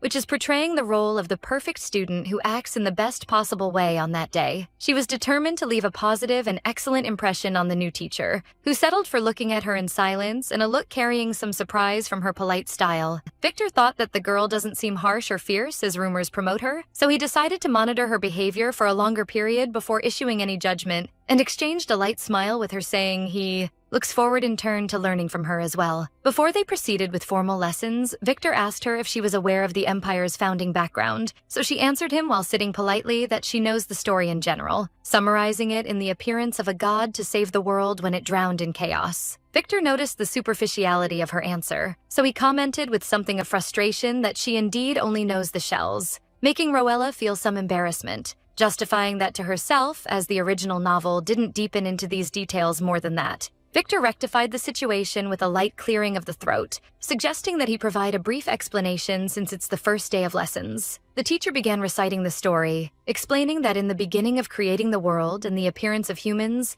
there was a delicate balance between the forces of good and evil. But this balance didn't last, as the evil god Ahutib intervened in the human world at some stage, which led to the tyranny of the force of evil quickly, and as soon as the balance was disturbed, chaos swept the entire world. In light of this imbalance, the malicious forces exploited the opportunity to spread disorder, which sowed doubt and lack of trust among people. For mutual killing operations to start, and the world to turn into what resembles a living hell. In the midst of this overwhelming chaos, their goddess Lucera descended to Earth aiming to save humanity from its inevitable destruction. Lucera took pity on humans and offered them a helping hand, and she sealed Ahutib's body, soul, light, and darkness, and distributed them to the 4 directions of the empire: north, south, east, and west. In the end, Lucera sealed herself side by side with Ahutib's heart, offering thus a great sacrifice so the world could enjoy peace. Rowella interrupted the explanation by raising her hand asking permission to pose a question, so the teacher allowed her that immediately. Rowella inquired with interest about the heart's fate, pointing out that he mentioned dividing the body, soul, light, and darkness on the 4 directions, wondering about the place where the heart was specifically sealed. Victor was surprised by her question and stopped for a moment in amazement, before he averted his face, claiming that there is nothing unusual in her question. The teacher explained that the heart's precise location remains unknown, as Lucera hid it to prevent it falling into the hands of those who might misuse it, despite the existence of assumptions that it's hidden in some place inside the capital. Rowella concluded that the reason behind that is the capital being the empire's center, which Victor confirmed, so she thought in her heart that that capital's center is the royal palace, and she contemplated in her secret the fact that most members of the royal family possess abilities far exceeding normal humans' abilities, wondering if that has any connection to the evil god's heart, and she recalled her information that those abilities are known as blessings, and that the royal family, thanks to them, plays the role of the guardian for the empire. Rowella muttered faint words about those blessed guardians, recalling how the crown prince Hildian in the original story was possessing power exceeding any other person. The crown prince, Hildian Kairos, was born with the strongest blessing since the first emperor's era, to a degree that his participation was enough to end wars that lasted for years in a few days, and he embodied the true model of the emperor who loves his empire, making everyone trust without doubt that he will become a great emperor and lead the country towards glory. Despite that, Rowella realized that no one can predict the future, as just as she didn't expect her end in her previous life, that powerful prince wasn't able to predict his tragic fate either, and she wondered sorrowfully whether he was really destined to meet his end under the weight of a deadly curse. In another scene, Hildian appeared disguised in a cloak accompanied by his men, confirming their arrival at their intended destination. The next day, while Rowella was boarding her carriage, her maid noticed the good mood her mistress seems to be in. Rowella smiled brightly, confirming she is in an excellent moral state because she finally managed to find a solution to the problem that distressed her for a long time. And she returned with her memory to her dialogue with teacher Victor when she offered him her idea represented in building a wishing fountain in the capital square. Victor was surprised by her sudden talk, shifting from the desire to donate to building a fountain, so she explained to him with enthusiasm that people will be able to throw coins in it and wish wishes, where 1 coin represents happiness and 2 represent luck, while 3 coins guarantee the wish's fulfillment. Rowella explained to Victor, who was astonished by her idea, that this method will allow even those whose circumstances prevent them from visiting the temple to donate, while they wish a wish with happiness, with the emphasis that the coins will be used as donations. She followed with a confident smile, suggesting using the temple's name to establish that fountain in the capital's square. She added with enthusiasm that every coin that accumulates in the fountain will be donated to the temple entirely, thinking in her secret that by leaving authority and management to the temple, she will exempt herself from any troubles, and considered herself a genius for inventing this plan. She felt satisfaction when she noticed Victor's positive acceptance of her idea, making her confident that the high priest will agree to it as soon as he hears it. Indeed, as soon as the lesson ended and Victor returned to the temple, the high priest firmly insisted on Victor the necessity of moving forward in executing the fountain project immediately. Meanwhile, Rowella was walking with a relaxed smile, thinking that one of her problems has been solved, and only one matter remained before her. This matter was selling her jewelry to provide the cost of building the fountain, so she headed disguised in a cloak to one of the jewelry stores, where the shop owner with the mustache welcomed her, wondering if she was looking for certain stones. Rowella brought out a small bundle and told him she didn't come to buy but to sell some gemstones. The merchant looked at her with condescension, thinking to himself with annoyance about the identity of this girl he hadn't seen before, considering her a waste of his time. Despite that, he agreed to take a look, convincing himself that her jewelry wouldn't be valuable given her appearance, and decided to evaluate it quickly to dismiss her. But as soon as he opened the bundle, his eyes widened in shock and amazement before a gemstone possessing flawless purity, wondering at seeing stones of this high quality he hadn't seen the like of for a long time. The merchant wondered in himself in amazement about the way a girl like her got this precious jewelry. His shock increased when Rowella informed him calmly that she owns more of these stones, making him jump from his place, not believing. A greedy smile was drawn on the merchant's face, realizing that this visit was not a waste of time, but that this customer represents a precious catch that cannot be let go. He approached her eagerly, wondering if she intended to sell everything at once, which aroused Rowella's surprise and wariness from his sudden enthusiasm, so she asked him if there was a problem with the jewelry. The merchant rectified the situation, justifying his enthusiasm that his small store doesn't possess the financial capacity to handle this massive amount of precious jewelry at once. He offered her instead to guide her to a major jeweler who offers excellent prices, making Rowella hesitate to go to another place. But the merchant reassured her that the place is not far, and that it's located directly behind his shop's back door. Rowella was thinking that she promised her maid, Jane, to return quickly and didn't plan to stop in another place, but she saw that it's better to finish selling the jewelry quickly as long as she already came out. She agreed to his offer based on his confirmation that the distance is short, so the merchant asked her to follow him to guide her to the intended store. The merchant smiled with suspicious cunning as he asked her to leave the matter to him. He led her through dark back alleys, making Rowella realize that the atmosphere is strange and suspicious, and doubt began to haunt her about whether she had followed the wrong person. The merchant stopped in one of the rooms and asked her to wait for moments until his boss arrives. So Rowella wondered in confusion and concern about his intent with the word boss. Suddenly, the creak of a door opening was heard, and the sound of footsteps approaching, and a man's voice wondering about the customer who came to sell jewelry, making Rowella jump in panic. A strong-bodied man carrying scars appeared before her, and smiled at her, welcoming and confirming she came to the right place, then introduced himself as Sharon, the leader of the Bastion area, promising her to get a good price. Rowella was struck upon her hearing Sharon's name and remembered immediately that Bastion is the dangerous and secret lower area in the capital. She recalled what she knows about this place full of dangerous weapons, unknown plants, and jewelry that is hard to distinguish between real and fake. She realized she is standing now in an area where law is completely absent and all kinds of illegal trade flow in it. And the actual ruler of this underworld and the controller of all its secrets was none other than this man standing before her, Sharon. Rowella remembered from the original story's events that Sharon is a very dangerous man who doesn't hesitate to seize his customers' lives without mercy as soon as his mood sours. So she turned with anger towards the merchant with the mustache, cursing him in her secret for his claim that his store is reliable. In contrast, the merchant glared at her with a malicious smile. So Rowella realized with horror that he lured her into this trap, intending to strip her of all her precious jewelry she was carrying. Sharon asked Rowella to show him the jewelry first, making her retreat a little while, feeling tension and suspicion from his request. Rowella cursed the situation in her secret and tightened her grip on her cloak, thinking that her top priority now is getting out of this room in peace without raising their suspicions about her intention to escape. To justify her retreat, she claimed that that jewelry has great emotional value for her,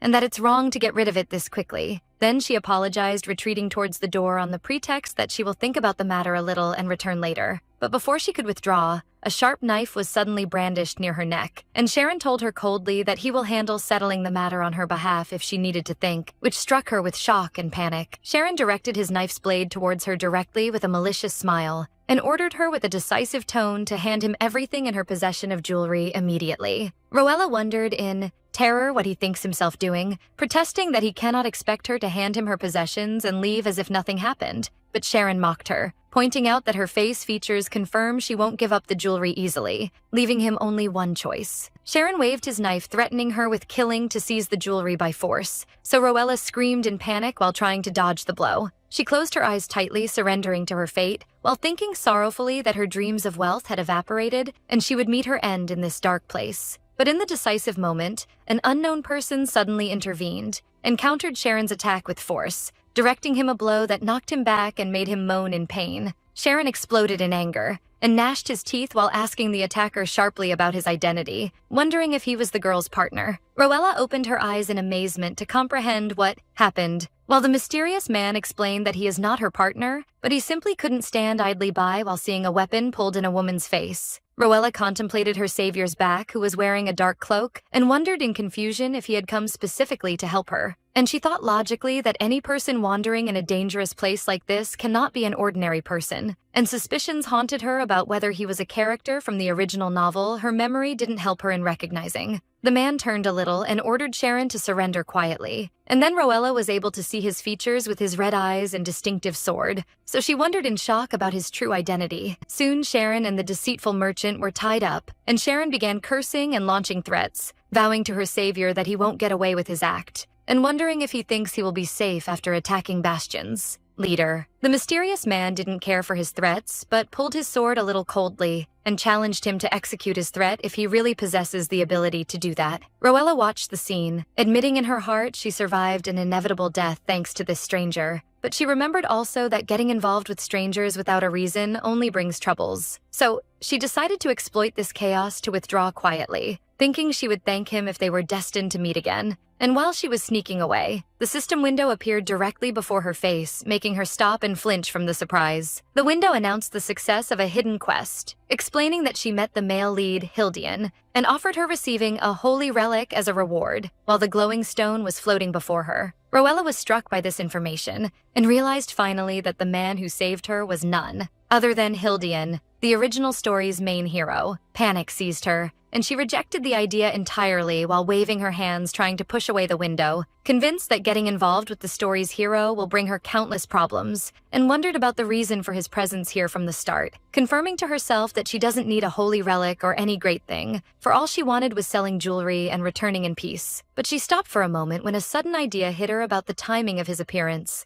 and wondered if the male lead's appearance at this particular time and the system's presentation of this reward carries a certain significance. She looked towards Hildian and his tied-up opponents, assuming that all these events might be linked in some way, and that maybe this gift has major importance in the future. Despite her confusion and ignorance of what the days hide, she decided in the end to accept the reward and complete the mission first. The system confirmed receiving the reward successfully, and in the meantime, Hildian turned to look at her from the corner of his eye. After their exit from that dark place, Roella thanked with a wide smile for his saving her, expressing her relief for her survival after she was lured to that small shop and subjected to intimidation. Hildian noticed the extent of the panic that seized her, and offered her kindly to accompany her until she reaches her home safely, which surprised her greatly. Roella laughed with tension and rejected his offer politely, justifying that in her secret that she didn't even succeed in selling her jewelry, and that staying with the story's hero might subject her to variables and problems she is in no need of, so she preferred hurrying to return alone, renewing her thanks to him. Hildian respected her desire and wished her a safe return, and as they were parting, Roella noticed the presence of strange black dust falling from his shoulder, so she wondered in confusion whether it was just dust that stuck to him during their exit from that place. Roella caught Hildian's attention to the presence of some dust on his left shoulder, suggesting removing it, but he looked at his shoulder in confusion and denied the existence of anything there. Roella wondered at his lack of seeing the dust, although it was perfectly clear before her eyes, so she extended her hand towards him and offered to brush it off him herself. As soon as she wiped with her hand on his shoulder, she felt a strange texture crumbling under her fingers instead of flying away like normal dust. And that coincided with a sudden notifications ring. A system window appeared before her announcing the completion of removing the bug and the mission's success, promising her the automatic acquisition of a new skill called Eyes That See Bugs, which struck her with extreme shock. Roella realized that what she removed just now was not dust, but a bug, and she began rubbing her arm with discomfort while thinking that the succession of system windows and bugs' appearance makes this world seem as if it's a strange game. Suddenly, notifications followed in an annoying way, and multiple windows appeared before her carrying additional explanations, which sparked her resentment and pushed her to wonder about the cause of the system's lack of summarizing this information, grumbling that the time is unsuitable for reading, while Hildian tried to talk to her. Roella lost her temper entirely from the many windows and screamed, demanding the system to disappear. But because of activating the profanity filter, the words came out of her mouth in the form of unintended flirtation as she shouted, describing him as cute. Hildian was completely surprised by this sudden shouting and asked her with confusion whether she was directing this talk to him. Roella was seized by panic and alarm while cursing in her secret the profanity filter that dropped her into this embarrassing situation, thinking about the catastrophe that befell her and how he will understand her words in a completely wrong way. She tried to rectify the situation with stuttering, claiming she was wrong in expression because of extreme exhaustion, and when Hildian offered her again to accompany her, she rejected strongly and moved away quickly, feeling embarrassed. confirming she will return alone. Rowella set off running at her maximum speed, escaping from the situation, leaving Hildian standing in his place looking after her in amazement, and he had asked her to wait in vain. In the meantime, a man appeared behind him, putting his hand on his chin, thinking about the word she called Hildian by, and smiled lightly, considering that one lives to see and hear truly amazing things. He turned to him smiling while expressing his amazement from this situation he hadn't witnessed the like of throughout 8 years he spent in His Highness's service. Hildian addressed the man by the name Heston, who apologized in turn for surprising him, confirming he didn't imagine at all finding that girl in this place. Heston wondered in confusion about the reason that pushes the saint to come to this suspicious area, disguised and hiding her true identity. Hildian raised a possibility that she might have come based on a divine revelation, especially as she took the holy relic secretly earlier, which sparked Heston's shock, who wondered about this matter's truth, pointing out that this explains the cause of his inability to find the holy relic despite his continuous search, then asked the Crown Prince anxiously whether it's right to allow her to leave like this, and reminded him that His Highness is in the direst need of that holy relic at the current time, making Hildian silent, drowned in his thoughts. Memory returned Hildian back when an unknown curse began to spread in his body about 3 months ago, accompanied by a painful headache and extreme exhaustion that deprived him of sleep. When he searched for this curse's origin, he discovered the horrific truth that it's linked to the evil god Ahutib, which formed an extremely serious crisis. In the Kairos Empire, which is known for being a holy empire for its deep faith in gods, the Crown Prince's infection with an evil god's curse is a real disaster. It was possible for this curse to form a major stigma that pushes people to question his eligibility for taking the throne and stir nobles' whispers and objections. Therefore, he decided to hide the curse's matter from everyone except Heston, and dedicated his time to the secret search for a way to get rid of it. His journey, full of risks to this area, was stemming from his belief that the holy relic might possess the power necessary to lift that curse from him. Despite that, Hildian explained to his subordinate that since the relic has now become in the saint's possession, he has no justification to recover it from her, and he is forced to leave the matter as it is despite his regret. Heston objected strongly, reminding him of the terrible suffering he endures because of the curse, and suggested stealing the relic from the saint without her knowledge. But Hildian rejected the idea entirely to avoid complicating things more if they were caught, claiming his ability to bear the pain. But in that moment, Hildian stopped suddenly. So Heston asked him anxiously if the pain had intensified on him, so Hildian denied that, confirming that the opposite is what happened. He told him that the pain had retreated, and its intensity eased significantly, which aroused their wonder. Heston wondered in amazement if just presence near the holy relic was enough to receive its energy and be purified from the curse. But Hildian excluded that, explaining that if the matter were so, he would have felt improvement as soon as he went to the temple. So Heston wondered about the true explanation then. Hildian recalled what just happened, and remembered the moment Rowella extended her hand and touched his shoulder, claiming the presence of dust stuck there, to realize that this touch might be the secret behind the retreat of the curse's pain. Hildian wondered in his heart whether her abilities as a saint were the real reason behind easing his pains. Meanwhile, Heston was asking Hildian in amazement if the young lady had ever acted as a true saint, pointing out what he heard of rumors about her constant evasion of her responsibilities. Hildian denied that calmly, then asked his subordinate to redo the investigation and search carefully about Saint Rowella's personality. After she ran quickly to flee from the situation, Rowella finally reached her carriage while panting, to find her maid, Jane, waiting for her in great anxiety for her delay. Rowella apologized kindly, and when the maid asked her about the jewelry she went out to sell, she claimed in confusion that the merchants didn't offer her the suitable price, forcing her to leave without selling them. The maid suggested selling them in another place the next day, to be shocked by her mistress's plan to go out again, warning her of the dire consequences if the Duke discovered the matter of this secret sneaking. But Rowella reassured her with confidence and a wide smile, confirming she succeeded in sneaking today, and thus, she will be able to go out tomorrow without anyone discovering her matter. After she returned to her palace, she was surprised by the Duke's shadow standing directly behind her, wondering strictly about her destination, especially as there was no scheduled outing for her on that day. Rowella realized with horror she fell into a big trouble, and cursed in her secret the moment of her bragging that dropped her into this predicament before her strict father. She tried to justify her position with tension and a confused smile, explaining she went out to sell jewelry in order to provide the donation funds she talked about previously. The Duke disapproved of her going out herself instead of sending the servants, so she answered him she wanted to do that personally as a first step for atoning for her past mistakes. But the Duke glared at her with a sharp look full of doubt, wondering sharply whether this was the only reason that pushed her to go to the dangerous Bastion area. Rowella was struck from his knowledge of her destination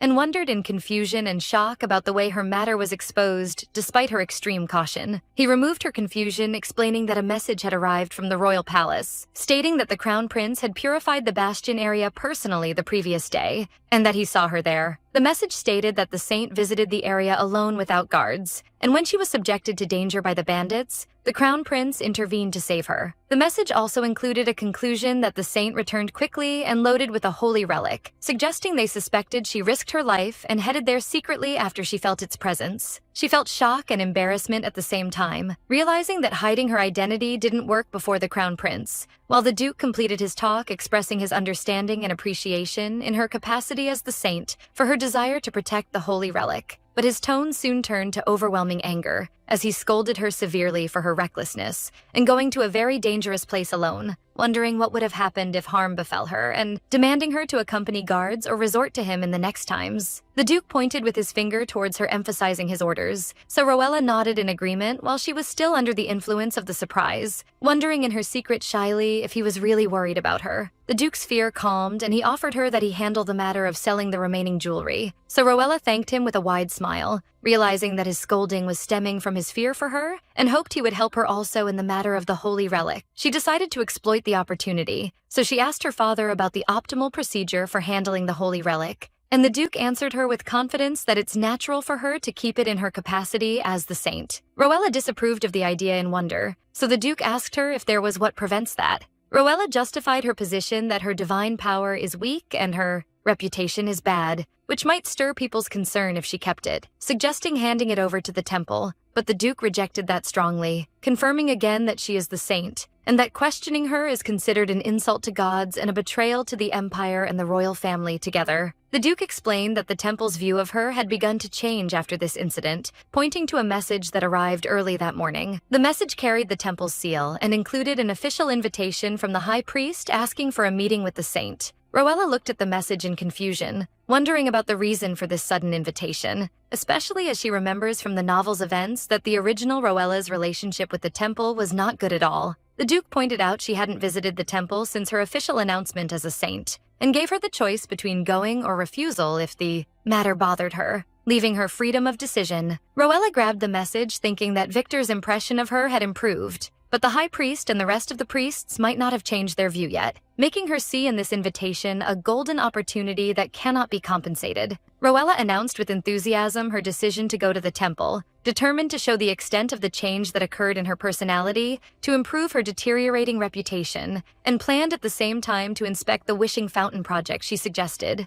Indeed, she headed to the Great Temple, where the high priest welcomed her with a calm smile, welcoming her after a long absence and checking on her conditions, before he thanked her for answering this old man's invitation. Rowella responded to the high priest's welcome with a polite smile, insisting that she was the one who should thank him for the invitation, and asked how he had been. She thought to herself that this was nearly their first meeting, so she had to greet him with as much courtesy as possible to leave a good impression. The high priest replied with a broad, cheerful smile, expressing his immense joy these days, and then invited her to sit. Rowella thanked him and took the seat he indicated. Once seated, she presented him with a small box and opened it to reveal a glowing stone, explaining that this was the artifact she had recovered the previous day. The high priest was admired by the holy aura emanating from the stone, confirming it was indeed a sacred artifact, and mentioned he had heard of her heroic deed from the imperial palace, and how she had bravely protected the relic even though her life was threatened by bandits. Rowella laughed shyly and downplayed what she had done, considering it something that didn't deserve all this praise, while secretly wondering exactly what Hildian had said to make it sound like such a grand, heroic act. The high priest asked to examine the relic closely, and Rowella immediately agreed, but as soon as he held it, his expression suddenly changed and he appeared extremely tense. With a shocked voice, he announced that this piece was not a relic of the goddess Lucera, but rather a relic of the evil god Ahotep, which left Rowella stunned and shocked. He explained that the relics of the goddess Lucera emit a holy aura that purifies its surroundings. In complete contrast, the relics of the evil god Ahotep emit a wicked, harmful aura, and thus they are destroyed as soon as they are discovered. Rowella felt a surge of panic deep down, realizing she had brought something this dangerous directly into the temple, and that this situation would ruin her attempt to leave a good impression, assuring herself that she hadn't intended any harm. However, in a total surprise, the high priest's expression shifted from shock to intense admiration. He held the relic while trembling, declaring loudly that it was truly magnificent, leaving Ruella in complete confusion. The high priest explained his reaction, clarifying that he had thought she went there based on a divine revelation to recover a relic of Lucera, but he now realized she had gone specifically to retrieve the dangerous relic of Ahotep to eliminate the threat it posed. He then added with awe, as he held the relic which was now emitting a warm light, that she hadn't just recovered it, but had actually already purified it. Ruella wondered in astonishment if she was the one who purified the relic, and the high priest enthusiastically confirmed it, considering her a truly wonderful saint. Ruella tried to remember when she had done that, but she could find no memory of it in her mind. Then, a memory from the previous night flashed in her mind, when she was wrapping the relic to present it and felt a strange warmth emanating from it, and she wondered if that moment was the purification process. Ruella laughed awkwardly, feeling embarrassed by this praise for an act she didn't intend, so she told him she thanked him for his appreciation, but that what happened was a mere coincidence. The high priest noticed she seemed somewhat discouraged, even though the evil aura had already vanished. Ruella appeared heartbroken, unable to lift her head. The high priest thought that the harsh gazes of people and the rumors surrounding her must have affected her deeply, and that her past actions might have stemmed from her discomfort in her role as a saint, and that her true nature wasn't bad. He saw in his heart that she now possessed all the qualities of a true saint, and told her that the purification process is not something anyone can do, and that what she accomplished was truly remarkable. He then placed his hand on his chest and declared with full confidence that she was undoubtedly a wonderful saint, and that he guaranteed it in his capacity as the high priest. Ruella was confused by his sudden seriousness, thinking to herself that she had said all those things as a safety net, so that later, if she were exposed as a fake saint, she could say she had told them from the beginning. She thanked him nervously for his exaggerated praise, while the high priest thought that words alone might not be enough to encourage her. An idea sparkled in his eyes, and he wondered if there was something that could show the people the saint's miracle and even change her own view of herself. He suddenly rose from his seat and asked her enthusiastically if she had mentioned she would build a wishing fountain, to which Ruella replied in the affirmative. He suggested holding a grand opening ceremony for the fountain, so that on that day she could show her new self to everyone. Ruella hesitated,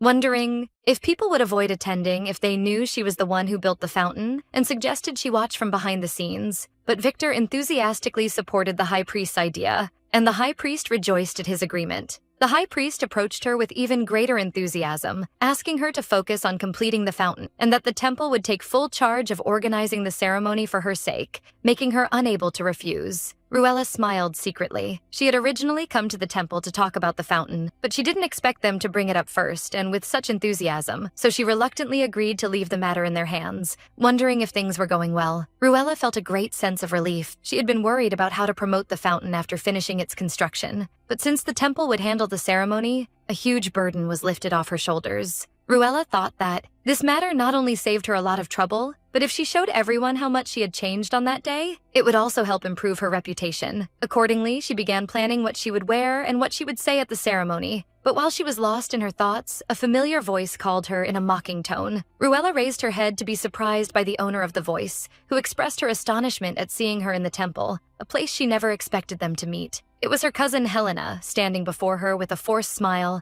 asking provocatively why she was here, reminding her that she had always hated coming to the temple. Helena continued her mockery, wondering if she had been summoned again because of her bullying of the priests. Ruella responded calmly and, in turn, asked why she was at the temple today, despite having no connection to it. But something caught Ruella's attention. Her gaze shifted to the priest standing next to Helena. Her eyes widened in surprise when she realized his identity. At first glance, she thought he was Morgan Cyber, the wanted con artist who had deceived her, but she quickly corrected herself, realizing he was his older brother, Owen Cyber. Owen stepped toward her and bowed politely, greeting her by saying he hadn't seen her in a long time, and apologizing on behalf of his younger brother for the great offense he had committed against her. Ruella frowned with annoyance, remembering she had indeed heard that the Count's eldest son had become a priest. Her memory returned to what she knew about him. He was on the verge of being expelled from his family due to his gambling addiction, but he was sent to the temple because he possessed divine power. And then she remembered how he had completely disassociated himself from his brother. Ruella told Owen she preferred he not talk about his brother, and the other, remarked sarcastically that he had apparently committed another offense. Ruella looked at them both, thinking that she didn't know why Helena was with this man, but staying with them would only sour her mood. Meanwhile, Owen apologized on Helena's behalf, saying she was a bit harsh. The pair completely ignored Ruella and began whispering, so she felt resentful of their childish behavior and decided to move on and ignore them. She turned to leave, announcing that she would be going now. But Helena suddenly grabbed her arm and pleaded with her not to go and to help them, revealing in a worried voice that the spiritual beast had escaped. Ruella stopped in her tracks and turned toward her in shock, asking what this spiritual beast was. Helena explained that Priest Owen had opened the door of the sanctuary to show her the beast, but it had slipped through a small gap and escaped in an instant. Helena looked tense as she said they were desperately searching for it now, but searching this vast temple was difficult for them alone. Then she asked Ruella, as the saint, to help them with her power, which sparked Ruella's ire as she thought that the spiritual beast was a sacred creature managed directly by the temple, wondering how they could handle it with such negligence. Ruella fumed inwardly. Above all else, Helena was now asking for her help to find it, and she wondered what was wrong with these people. Owen intervened, addressing Helena, saying he understood her feelings, but it would be difficult to ask for the lady's help, so Helena asked him why. Owen explained with a cunning smile that the spiritual beast is extremely wary of those with weak divine power, and since the lady had not yet shown her power properly, it would be impossible for her to deal with it. He added that they should be more considerate of her feelings, while it was clear they were both mocking her. Ruella was enraged, fully realizing what they were implying, that she was just a hollow saint with weak power and would be nothing but a hindrance in the search for the spiritual beast. Helena pretended to defend her, saying the priest was only thinking of her best interest, and Owen replied that if the lady understood it that way, it was his fault. Ruella sighed inwardly, realizing these two were perfectly aligned when it came to taunting her. Ruella noticed many priests watching the situation and thought she would like to ignore the spiritual beast and everything else. But the presence of all these witnesses made it impossible, and she realized this was exactly what Helena was aiming for. Ruella thought that Helena had orchestrated this situation in front of everyone so she couldn't refuse. If she refused her request, or even if she accepted and failed to find the beast, it was clear she would find herself drowned in bad rumors once again. Ruella sighed in frustration and realized she had no other choice in this annoying situation. Ruella agreed to their request, saying she would help them, which surprised Helena and Owen, who didn't expect her to agree so easily. Then she added with a confident smile and a condescending tone that she would graciously grant her kindness to these two miserable souls and would help find the spiritual beast herself. After making her big promise, Ruella began wandering the temple gardens, searching everywhere. But she soon wondered in confusion where she was supposed to search, as all she knew about this beast was that it took the form of a cat. She recalled one of her lessons, where she learned that spiritual beasts take the form of cats and are managed by the temple, and that cats are gentle. She sat on the edge of one of the stone basins feeling frustrated. She had already searched high places like trees because cats love them, but found nothing, and began to regret accepting this bet. She remembered how Owen had challenged her, saying he wouldn't be easy on her just because she was the saint, and that the one who failed to find the beast must admit their incompetence and step down, and how in a moment of anger she had agreed to the bet without thinking. But she soon gathered her resolve and decided not to give up, and began thinking again about other things cats love, ruling out the idea of canned tuna existing in this world. Here, she remembered the existence of a certain plant that resembled what she was looking for and tried to recall its name. Her eyes sparkled when she found the plant in front of her, realizing it wasn't just a similar plant, but real catnip, the plant that cats adore. And a sign next to it warned not to touch it because it was intended only for spiritual beasts. A wide, triumphant smile formed on her face, and she felt certain she could win this bet. Meanwhile, Owen and his priests were searching another part of the gardens but found nothing, which fueled Owen's anger and frustration. Owen shouted at the priests angrily, ordering them to hurry and search elsewhere, and to find the spiritual beast before the saint did. Owen stood cursing the spiritual beast that had escaped and made things difficult, and wondered anxiously if that woman would find it first. His memory returned to the moment his father scolded him for wasting his money on gambling and ordered him to go to the temple to become a priest. He remembered his father's warning that this was his last chance, so he clenched his hand in malice, thinking he couldn't allow both brothers to be expelled from the count's house because of that lady, and vowed to teach her a lesson this time. Meanwhile, Ruella had placed an empty box near the catnip plant. The fragrance in the box attracted the spiritual beast, which appeared as a beautiful cat and jumped inside the box. With a triumphant smile, Ruella pounced on the cat and caught it, declaring she had finally captured it. She held the cat in her arms, thinking that cats indeed love catnip and boxes, then addressed the cat, saying she was the one who had escaped from the sanctuary, and asked it to come with her. Ruella noticed the cat remained calmer in her lap than she expected. The cat began to purr and rub against her, making Ruella wonder if Helena's claim that the beast hates people with weak divine power was just a trick. Ruella felt grateful for the cat's calmness and decided to go now to strip Owen of his priest's robe and win the bet. Meanwhile, one of the priests was running toward Owen, shouting that they had found the beast. Owen rushed forward eagerly, asking where it was. He arrived to see Ruella holding the cat in her arms. The priest told him that the saint had already found the spiritual beast. So Ruella asked him calmly if this was the little one he was looking for, expressing her happiness that she found it so quickly. Owen was shocked and asked her how she managed to find it. Ruella innocently claimed she was just standing in the garden and that it came to her on its own. And one of the priests commented that the beast probably recognized the saint. Owen exploded in anger, shouting and asking if this was logical, for the priest had searched the entire temple and couldn't find it. Ruella took a step toward him and reminded him of his previous words about how the spiritual beast is wary of those with weak divine power, then lifted the cat toward him and said coldly that he simply wasn't chosen. Suddenly, the spiritual beast turned to attack, emitting a dark aura as it growled and scratched Owen with its claws, and Owen screamed in pain and terror. Ruella hugged the calm cat again and asked with clear sarcasm if it was painful for it to see someone with insufficient divine power. Then she gently reassured it that everything was fine now. The priests present began whispering in admiration, expressing their surprise that they couldn't find the beast no matter how they searched, while she managed to do so. Not only that, but they noticed how easily she calmed it, leading them to acknowledge her as the true saint and wonder about the greatness of her divine power. Ruella announced calmly that she would return this little one to the sanctuary herself, justifying it by saying it would be annoying if someone else got hurt because of it again, in a clear reference to Owen. Then she turned toward him with a cunning smile and mockingly asked if she had said something unnecessary, especially to someone who was no longer a priest. Owen fell to his knees, trembling with rage and humiliation, secretly cursing that detestable girl, Lady Ruella. Ruella reminded him that a bet is a bet, but she added a veiled threat, wondering what might happen if the high priest discovered they had neglected the management of the spiritual beast. She then added with a confident smile that they must have been incredibly lucky to meet her in the hallway by chance. She directed her speech directly to Helena, who was standing frozen, and asked her if she was right, causing Helena to flinch. Helena tried to hide her confusion with a nervous laugh and answered stutteringly that she was right, of course, and thanked her for her help. Ruella didn't care for her thanks and thought to herself, seeing Helena's forced smile, that she must feel humiliated and frustrated because things didn't go as she planned. As she was walking away, she stopped to offer Helena one last piece of advice, saying she should try something like this at least once. She approached her and whispered in her ear that knowing one's weaknesses and asking for help is nothing to be ashamed of, then asked if she understood. Ruella smiled secretly as she walked away, thinking that this lesson would keep things quiet for a while. Then she gave her a final warning that she would be leaving now, and that it was better for Helena to stop the foolish behavior and stay quiet from now on. After leaving, Ruella began wandering the temple carrying the spiritual beast,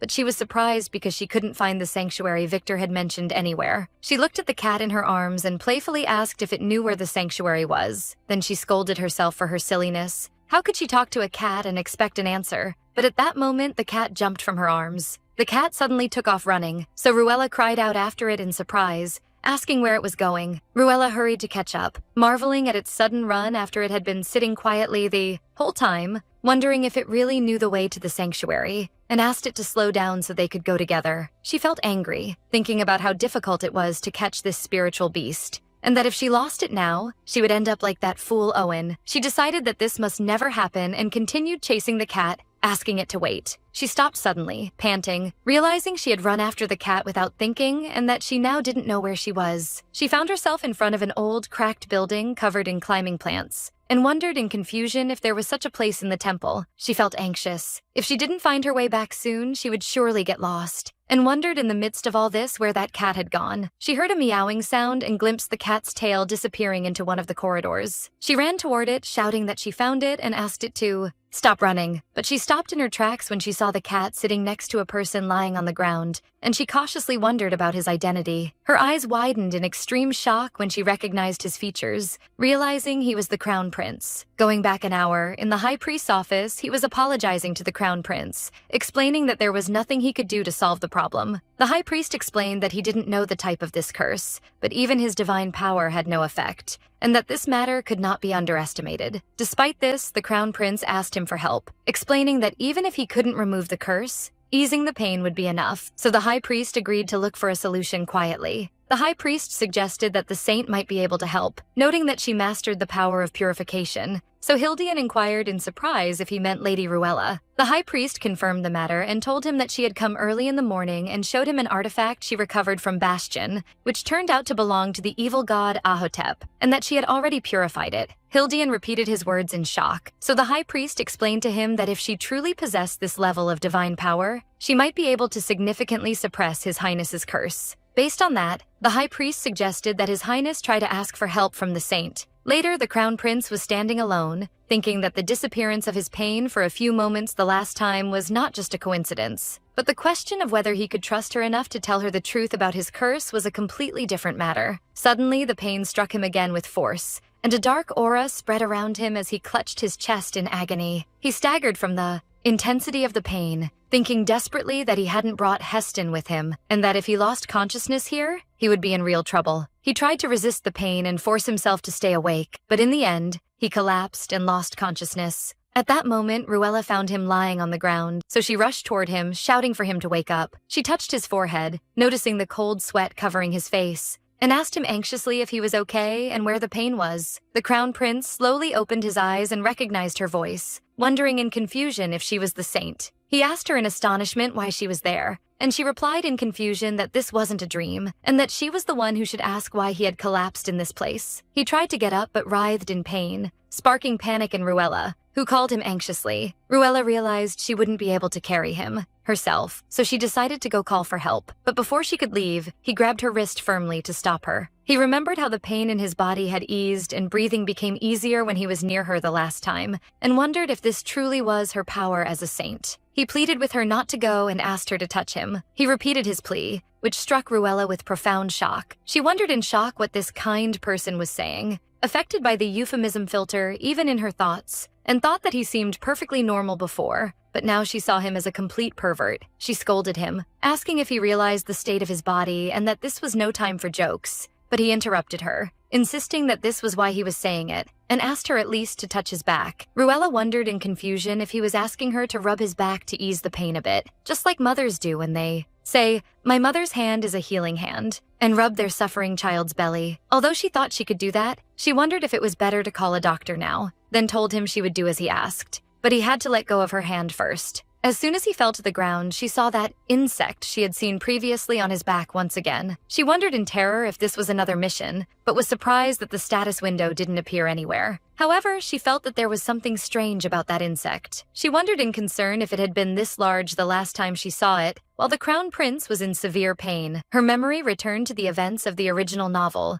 where Hildian suddenly begins suffering from a curse of unknown origin. Ultimately, the curse consumes him, causing him to lose his mind and turn into a state of rage and madness. Ruella connected the events, wondering as she thought of the insect she saw on his shoulder last time if this glitch was linked to Hildian's curse. Ruella stared at that strange insect resting on the crown prince's back, and a terrifying thought occurred to her. If her conclusion was correct and she left this insect alone until he lost his mind, then that would inevitably lead him to the same tragic and bloody end that befell him in the original novel. But she soon brushed these thoughts from her head, convincing herself that the matter of his rampage was a future problem, and that she simply couldn't ignore someone suffering in front of her eyes now. So she asked him to wait a moment and reached out her hand toward him. Ruella placed her hand gently on his back, and within moments, the black insect began to fade and fade under her touch, and she smiled with relief at the success of the matter. She asked him in a voice full of concern how he felt now and if he had become okay, while the crown prince was still kneeling looking at her in astonishment. Hildian rose slowly, signs of relief appearing on him, and sighed deeply, confirming that he felt better and more stable now. He took her hands gently and gratefully, looking directly into her eyes to thank her for her help, which sparked Ruella's surprise and tension. Ruella stepped back a step in shyness and confusion from his sudden approach,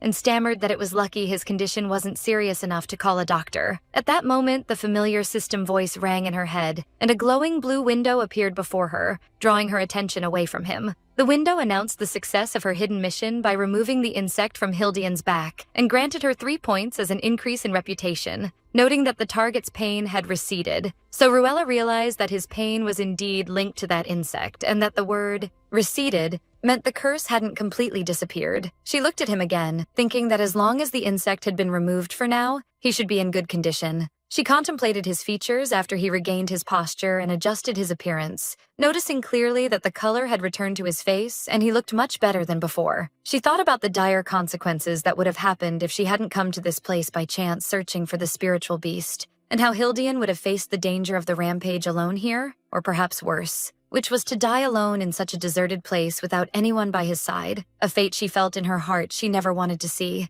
Ruella broke the silence and sincerely asked him to turn to her if this situation ever happened to him again. Though he was surprised at first, he nodded in agreement, while she secretly admitted she wasn't a doctor but would do her best to help him. Ruella then wondered about the reason for the Crown Prince's presence alone in this isolated place without guards or servants, and asked him curiously if he was on another secret inspection tour, despite her realization that his luxury clothes didn't match this assumption. Hildian looked away with some embarrassment, then renewed his thanks to her and kindly asked her to keep the matter of his presence here a secret, which sparked her surprise and prompted her to ask him why. He explained to her that this abandoned temple was a place he discovered by chance in his childhood, and that he used to come to it from time to time when he wanted to clear his mind. And because it was a place no one went to, he preferred it to remain unknown to others. Ruella smiled and considered this place like a secret base for him, thinking that he had a nice side, and promised him she wouldn't tell anyone. So he breathed a sigh of relief and thanked her, before asking her in turn why she was here. Shock hit her like a thunderbolt at his question, and her eyes widened in terror as she remembered the matter of the spiritual beast, which she had completely forgotten in the midst of these events. She turned right and left eagerly and in panic searching for the beast, telling Hildian it was here just now, wondering where it disappeared to, and praying it hadn't run far away in that short moment. In the midst of her search, the cat appeared slowly from behind her dress and stretched calmly on the grass as if nothing had happened. Ruella quickly picked it up and held it high with joy, thanking it for not running away, while Hildian stood stunned, wondering why a spiritual beast was in this place. Ruella laughed awkwardly and explained to him that she got lost and ended up here while trying to return the beast to the sanctuary, while Hildian contemplated the situation in silence, remembering that spiritual beasts don't follow people easily, but this beast seemed perfectly comfortable in her arms, as if it were following its true owner, while Ruella was stroking the cat and telling it that time to go home had come. Ruella asked the Crown Prince if he knew the location of the spiritual creature's sanctuary, and he replied that he had only heard of its existence inside the temple and didn't know it was so unknown to everyone. Ruella sighed in despair and realized she would have to ask the High Priest, thinking that she never expected to see him twice in one day after just finishing her discussion with him about the holy relic and the fountain, which made Hildian pay attention to the word fountain. Ruella announced that she must leave now and asked him anxiously if he would be okay alone. Hildian apologized for detaining her all this time and reassured her that his assistant was waiting outside, asking her not to worry about him and to go on her way. Ruella looked at him hesitantly, wondering to herself if it was really safe to leave him alone, but she noticed again that his skin had regained its freshness, so she concluded he would indeed be okay. Ruella excused herself politely and turned quickly to return, carrying the spiritual beast, while Hildian remained standing in his place, watching her figure as she moved away. Hildian regained his composure after the pain vanished and looked at Ruella calmly, confirming to her that he had become okay and expressing his hope that he would have the chance to meet the saint again soon. After Ruella's return to the Duke's palace, a sudden scream arose from one of the maids who was surprised to see a small creature yawning, wondering in astonishment what this thing was. The maid, Jane, was placing her hands on her reddened cheeks from intense admiration, expressing her extreme fondness for how cute this creature was, to the point that she felt her heart would stop, especially seeing it yawn and rub its eyes innocently. Jane spoke to her mistress, expressing her surprise, as she didn't expect the lady to go to the Great Temple and return with a cat, and Ruella replied that she too didn't expect it to end up like this. Ruella sat stroking the cat with a gentle smile, trying to think of a suitable name for it, while thinking in her heart about the strangeness of the situation, as she never imagined bringing a spiritual beast to her home. Her memory returned to what happened in the temple. After she managed to catch the beast, she returned to the High Priest to ask him about the way to the sanctuary, but he received her with extreme awe, praising her greatness as a saint and confirming that in all his years of service he had never seen a spiritual beast follow someone with such intimacy and love. Ruella pointed out to the High Priest that the spiritual beast's condition didn't look good, so the priest explained to her that normally the priest in charge provides the beast with divine energy weekly to prevent its weakness. When the High Priest asked about the identity of the priest in charge, it turned out to be Owen, which made Ruella fuming inwardly, realizing that negligent priest had completely abandoned his responsibilities toward the sacred creature. The High Priest tried to reach out his hand to check the beast, but the small creature lunged fiercely and made an angry sound as it swiped the priest's hand away. Ruella pulled the beast into her lap gently, while the high priest noticed that the creature rejected his touch as well, explaining that restoring its depleted divine energy requires pure, holy power. In a surprise that stunned Ruella, the high priest politely asked her to take over the care of the spiritual beast for a period of time. Ruella tried to stammer a refusal, but the high priest interrupted her with a confident smile, assuring her that her great abilities made caring for the spiritual beast easy for her. With a wide smile that brooked no argument, the high priest announced the handing over of the spiritual beast's custody to the saint, expressing his complete trust in her and reliance on her. Back in her room, Ruella stood contemplating the situation, realizing she had officially become responsible for this spiritual beast. But she convinced herself that this matter might be a winning deal if it contributed to raising her status and reputation inside the temple. Jane asked her if the Duke had agreed to keep the creature in the palace, and Ruella confirmed to her that he agreed immediately and surprisingly as soon as she explained the situation to him. Ruella remembered how the Duke tried to hide his admiration for the little beast by coughing lightly, and told her with paternal sternness to take good care of it as long as the temple had agreed, while he was filled with secret pride that his daughter had gained the temple's recognition for her ability to care for a sacred creature. Jane suggested they choose a name for the spiritual beast, noting that calling it cat or spiritual creature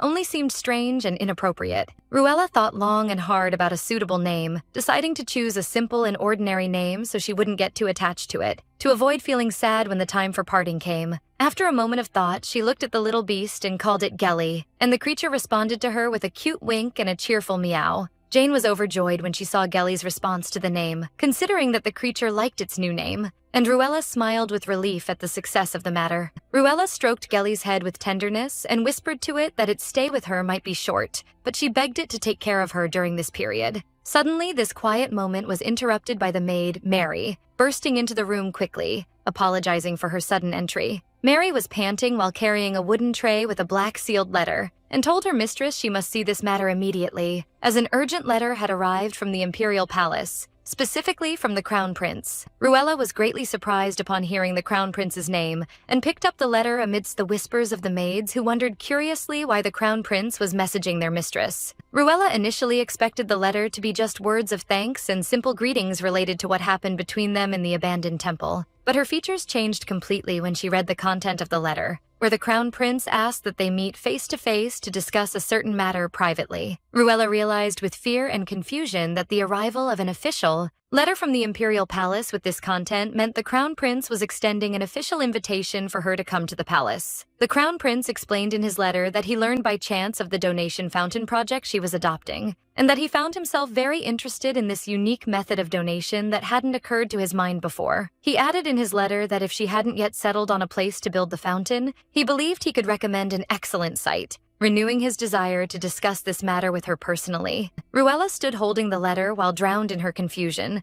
wondering how the news of the fountain reached him so quickly. Although she admitted she hadn't chosen the site yet, she couldn't understand the reason that pushed the Crown Prince to exert all this effort to help her. Ruella wondered in her confusion about the interest the Crown Prince might gain from this offer. Soon, an idea jumped to her mind, making her wonder if he was testing her ability to break his curse. She remembered how his pain clearly eased when she touched him that day, so she concluded with certainty that his offer to help in the fountain project was only a pretext so he could use her power to get rid of the curse that exhausted him. Despite that, she felt anxiety squeezing her heart, for she realized she was able to remove those small insects. But that didn't represent a radical solution to the problem, and since she realized her truth as a fake saint, she feared she had given him false hope. Her thoughts were interrupted by the curiosity of her two maids, who eagerly asked her about the content of the Crown Prince's letter, and she answered them calmly that it was just a simple invitation to meet and talk. The two maids were overjoyed and assumed with a dreamy imagination that the Crown Prince had taken a liking to their mistress and invited her personally, while Ruella completely dismissed this idea in her heart,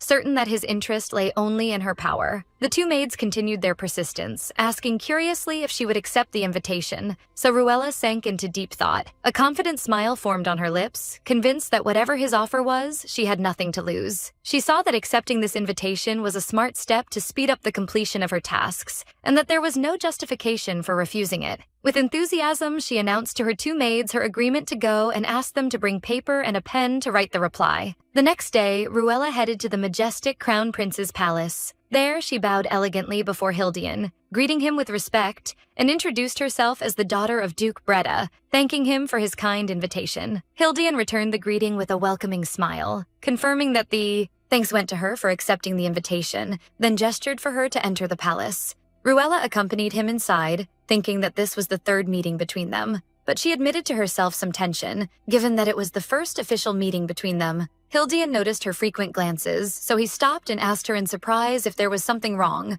or if there was something stuck to his face. Ruella realized she might have been staring at him excessively, so she rectified the situation with a gentle laugh, claiming her happiness at meeting him privately was what made her look that way. Her reply caused confusion for Hildian, who coughed lightly, trying to hide his shyness, making Ruella wonder in confusion if she had uttered something strange that sparked this interaction. They sat together around a table full of sweets and tea. Ruella initiated by asking about his affairs, and he confirmed with a smile that he was fine, renewing his deep thanks for her great help to him on that day. She asked him if his invitation was considered an expression of gratitude for what happened, and he answered her calmly that the matter wasn't necessarily so, but rather that he knew of her sincere intentions and his desire to support her noble plans. Ruella thought secretly that his way of talking seemed traditional and a bit cliché, but she painted a wide smile and told him that her project wasn't that great, thanking him for his high appreciation of her efforts. Hildian moved on to talk about the project, wondering about the site she intended to choose for the fountain, and suggested the Vention area to her, explaining it was a commercial area located on the borders of Bastion alleys. Ruella shivered as soon as she heard the name Bastion and remembered the scary gang leader. So Hildian nodded, confirming it was the same place they met for the first time. He began explaining to her that that area was originally a vital center for merchants,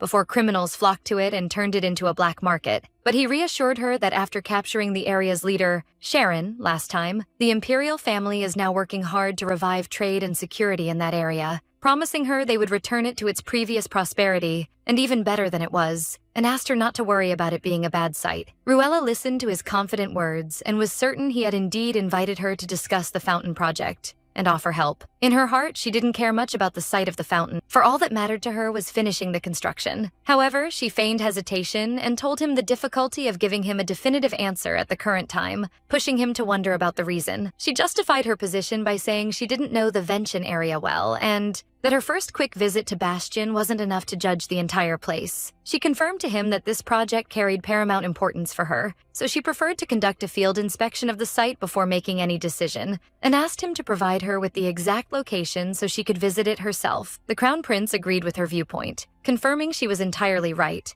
and that this matter was too important to make a decision about without inspecting the site first. Based on that, he suggested they discuss the details after seeing the site and offered to set another appointment for him personally to guide her to the place, which sparked Ruella's surprise as she wondered in surprise if His Highness would really guide her himself. Ruella tried to apologize politely, explaining she could go alone and there was no need for His Highness to waste his time, but he insisted on his position, justifying it by saying he was the one who suggested the matter first, and it was right that he take the first step, confirming that trust is an essential matter in any dealing. He repeated his request that she allow him to guide her, so Ruella hesitated as she thought about his offer. In her heart, Ruella saw she wouldn't lose anything by accepting the offer. Rather, she was feeling some fear about wandering alone in that area, for fear of being exposed to a situation similar to what happened with Sharon. Therefore, after she made up her mind, Ruella bowed slightly and told him she would be in his care, for she saw there was no real reason for refusal, and that getting some help might be useful. So the Crown Prince promised her with a smile to leave the matter to him.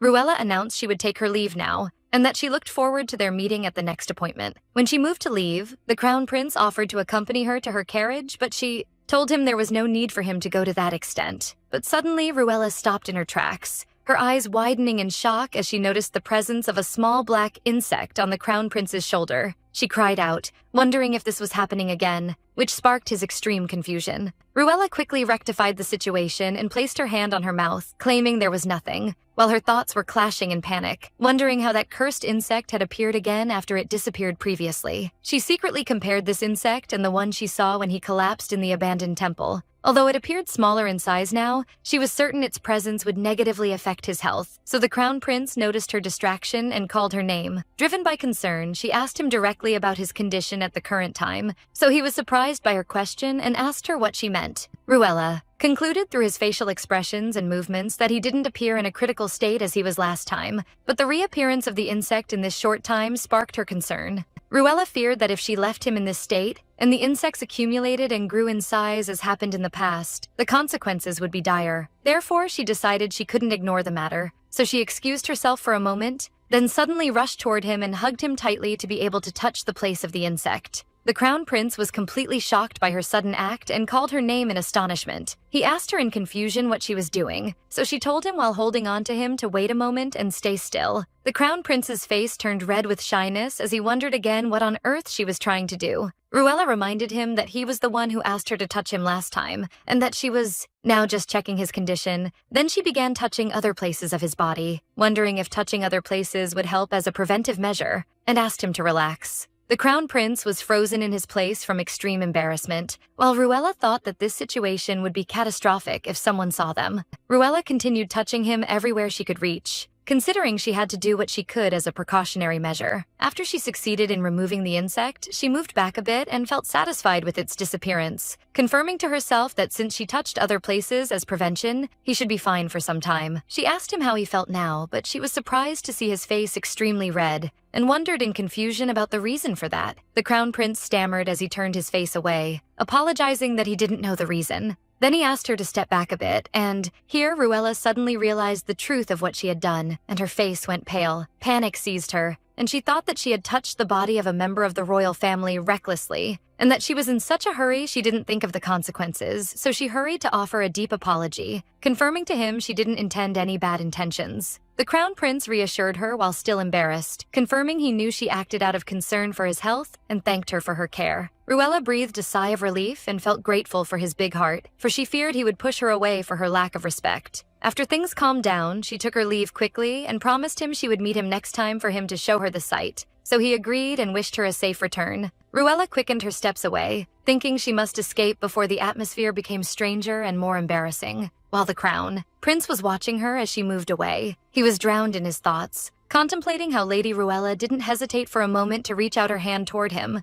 and unlike others, it seemed she didn't feel any discomfort or embarrassment in his presence. In fact, a slight smile formed on his face as he admitted in his heart that this kind of situation wasn't bad at all. But soon his thoughts were interrupted by the sound of footsteps, and he stopped in his tracks when a woman suddenly appeared from behind him, wondering about the identity of the girl who had just left. He turned toward the woman quickly. The woman told him she noticed this was the first time he invited a young noble lady to the palace and asked him insistently about her identity. Annoyance appeared on the Crown Prince's face as he tried to change the subject, wondering how she had returned when he thought she had gone out today. That woman was none other than his mother, Empress Nikita Kairos. She was a woman far removed from traditional nobility constraints, focusing only on what sparked her interest and what she enjoyed. She was known in her youth for her free spirit, a personality she had retained until now. He remembered how she would suddenly announce her desire to travel to see the landmarks of a neighboring country, leaving the imperial palace without hesitation, which always sparked the confusion of those around her. And he had always felt envy toward this personality, which was the exact opposite of him. He who was barely surviving his life, confined in the rigid Crown Prince mold. The Empress told him her schedule had finished earlier than she expected,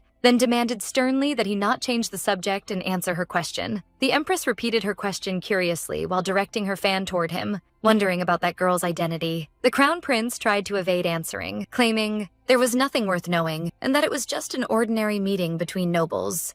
He thought in his heart that he saw his mother's free personality in a positive light, but he also realized there was nothing more annoying than becoming a target for her curiosity. The Empress wasn't convinced by his answer and pointed out that he usually tells her the details of his official meetings, but now he was trying to hide the matter skillfully. Then she surprised him with a direct question as to whether that girl was his girlfriend, which struck him with profound shock. The Crown Prince screamed, denying the matter strongly, but his mother looked at him with a cunning smile and eyes full of suspicion. He stammered in an attempt to defend himself, explaining they had met only 3 times and that one needs at least 10 meetings to become lovers. And here he realized he had fallen into her trap. The Empress pounced on his word, wondering, happily, if this meant if he met her 7 more times, he wanted her to be his girlfriend. Or perhaps this was a one-sided love, which sparked his extreme anger. The Empress burst into laughter and told him she would stop teasing him, but added playfully that despite him being her son, sparking his ire was truly enjoyable. The Crown Prince sighed in despair, realizing his mother would continue to pester him about this matter for some time,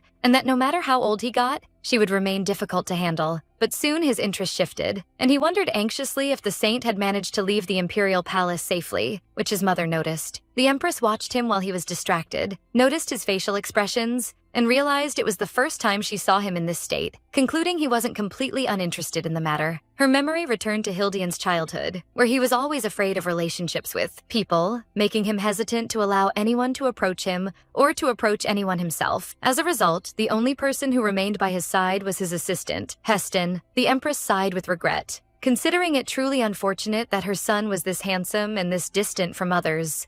But now, after the appearance of this young lady whom he followed with his gaze without realizing it, she felt astonished. A smile full of curiosity formed on her face, and she wondered about the type of young lady who managed to capture her son's attention, considering the matter truly interesting. Meanwhile, on her way back, Ruella was sitting in her carriage feeling extreme exhaustion, thinking that getting rid of the Crown Prince's insects was more tiring than she expected. Then she wondered to herself if the exhaustion stemmed from her private and solitary meeting with the Crown Prince, for staying in the same place with a handsome man for a long time is an exhausting matter in itself. She sighed while thinking she had a lot to do. The sight problem had been solved, but she still had to find a sculptor to carve the fountain. And because the tension had vanished, she felt sleepiness overcoming her, so she decided to close her eyes for a bit until she reached the palace. But suddenly the carriage shook violently, waking her up as she let out a cry of pain. Suddenly, the carriage shook with extreme violence, causing Ruella to lose her balance and strike her head forcefully against the carriage wall. She cried out in pain, clutching her head, while the door swung open quickly to reveal the driver with terrified features,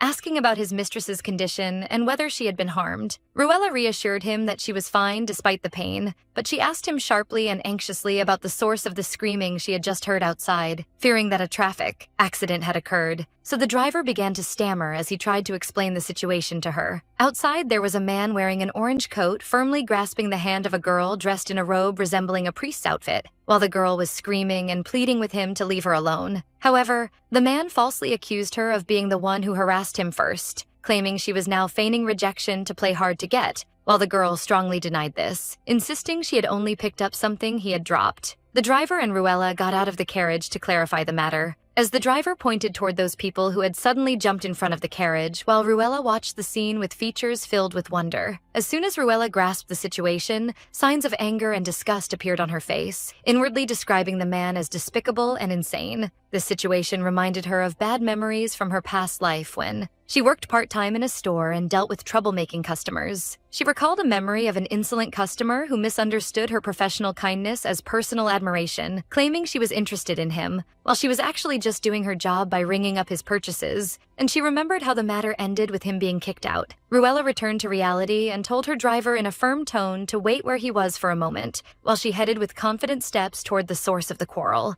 The man was still holding the girl and threatening her that he would not be lenient if she continued to behave this way, claiming she was blowing things out of proportion unnecessarily, without noticing Ruella, who approached him from behind. Without prior warning, Ruella brought her fist down hard on the back of the man's head, causing him to stagger from the force of the sudden blow. The man turned around angrily while clutching his head, shouting in bewilderment about the bold person who dared to strike a count like him, and rebuking her sharply for her lack of manners in dealing with nobles, questioning the kind of upbringing she had received. Ruella looked at him coldly and without a shred of fear, simply introducing herself as a noble lady, defiantly asking what he was going to do about it. As soon as the count looked closely at her face, his features changed from anger to shock and terror, and he gasped her name, Lady Breda, in a trembling voice, while the other girl looked at her in astonishment as well. The Count tried to retreat and rectify the situation by stammering, saying there was no need for an introduction, but Ruella interrupted him with biting sarcasm, pointing out that he seemed very curious about the methods of upbringing in the Duke's house just a moment ago.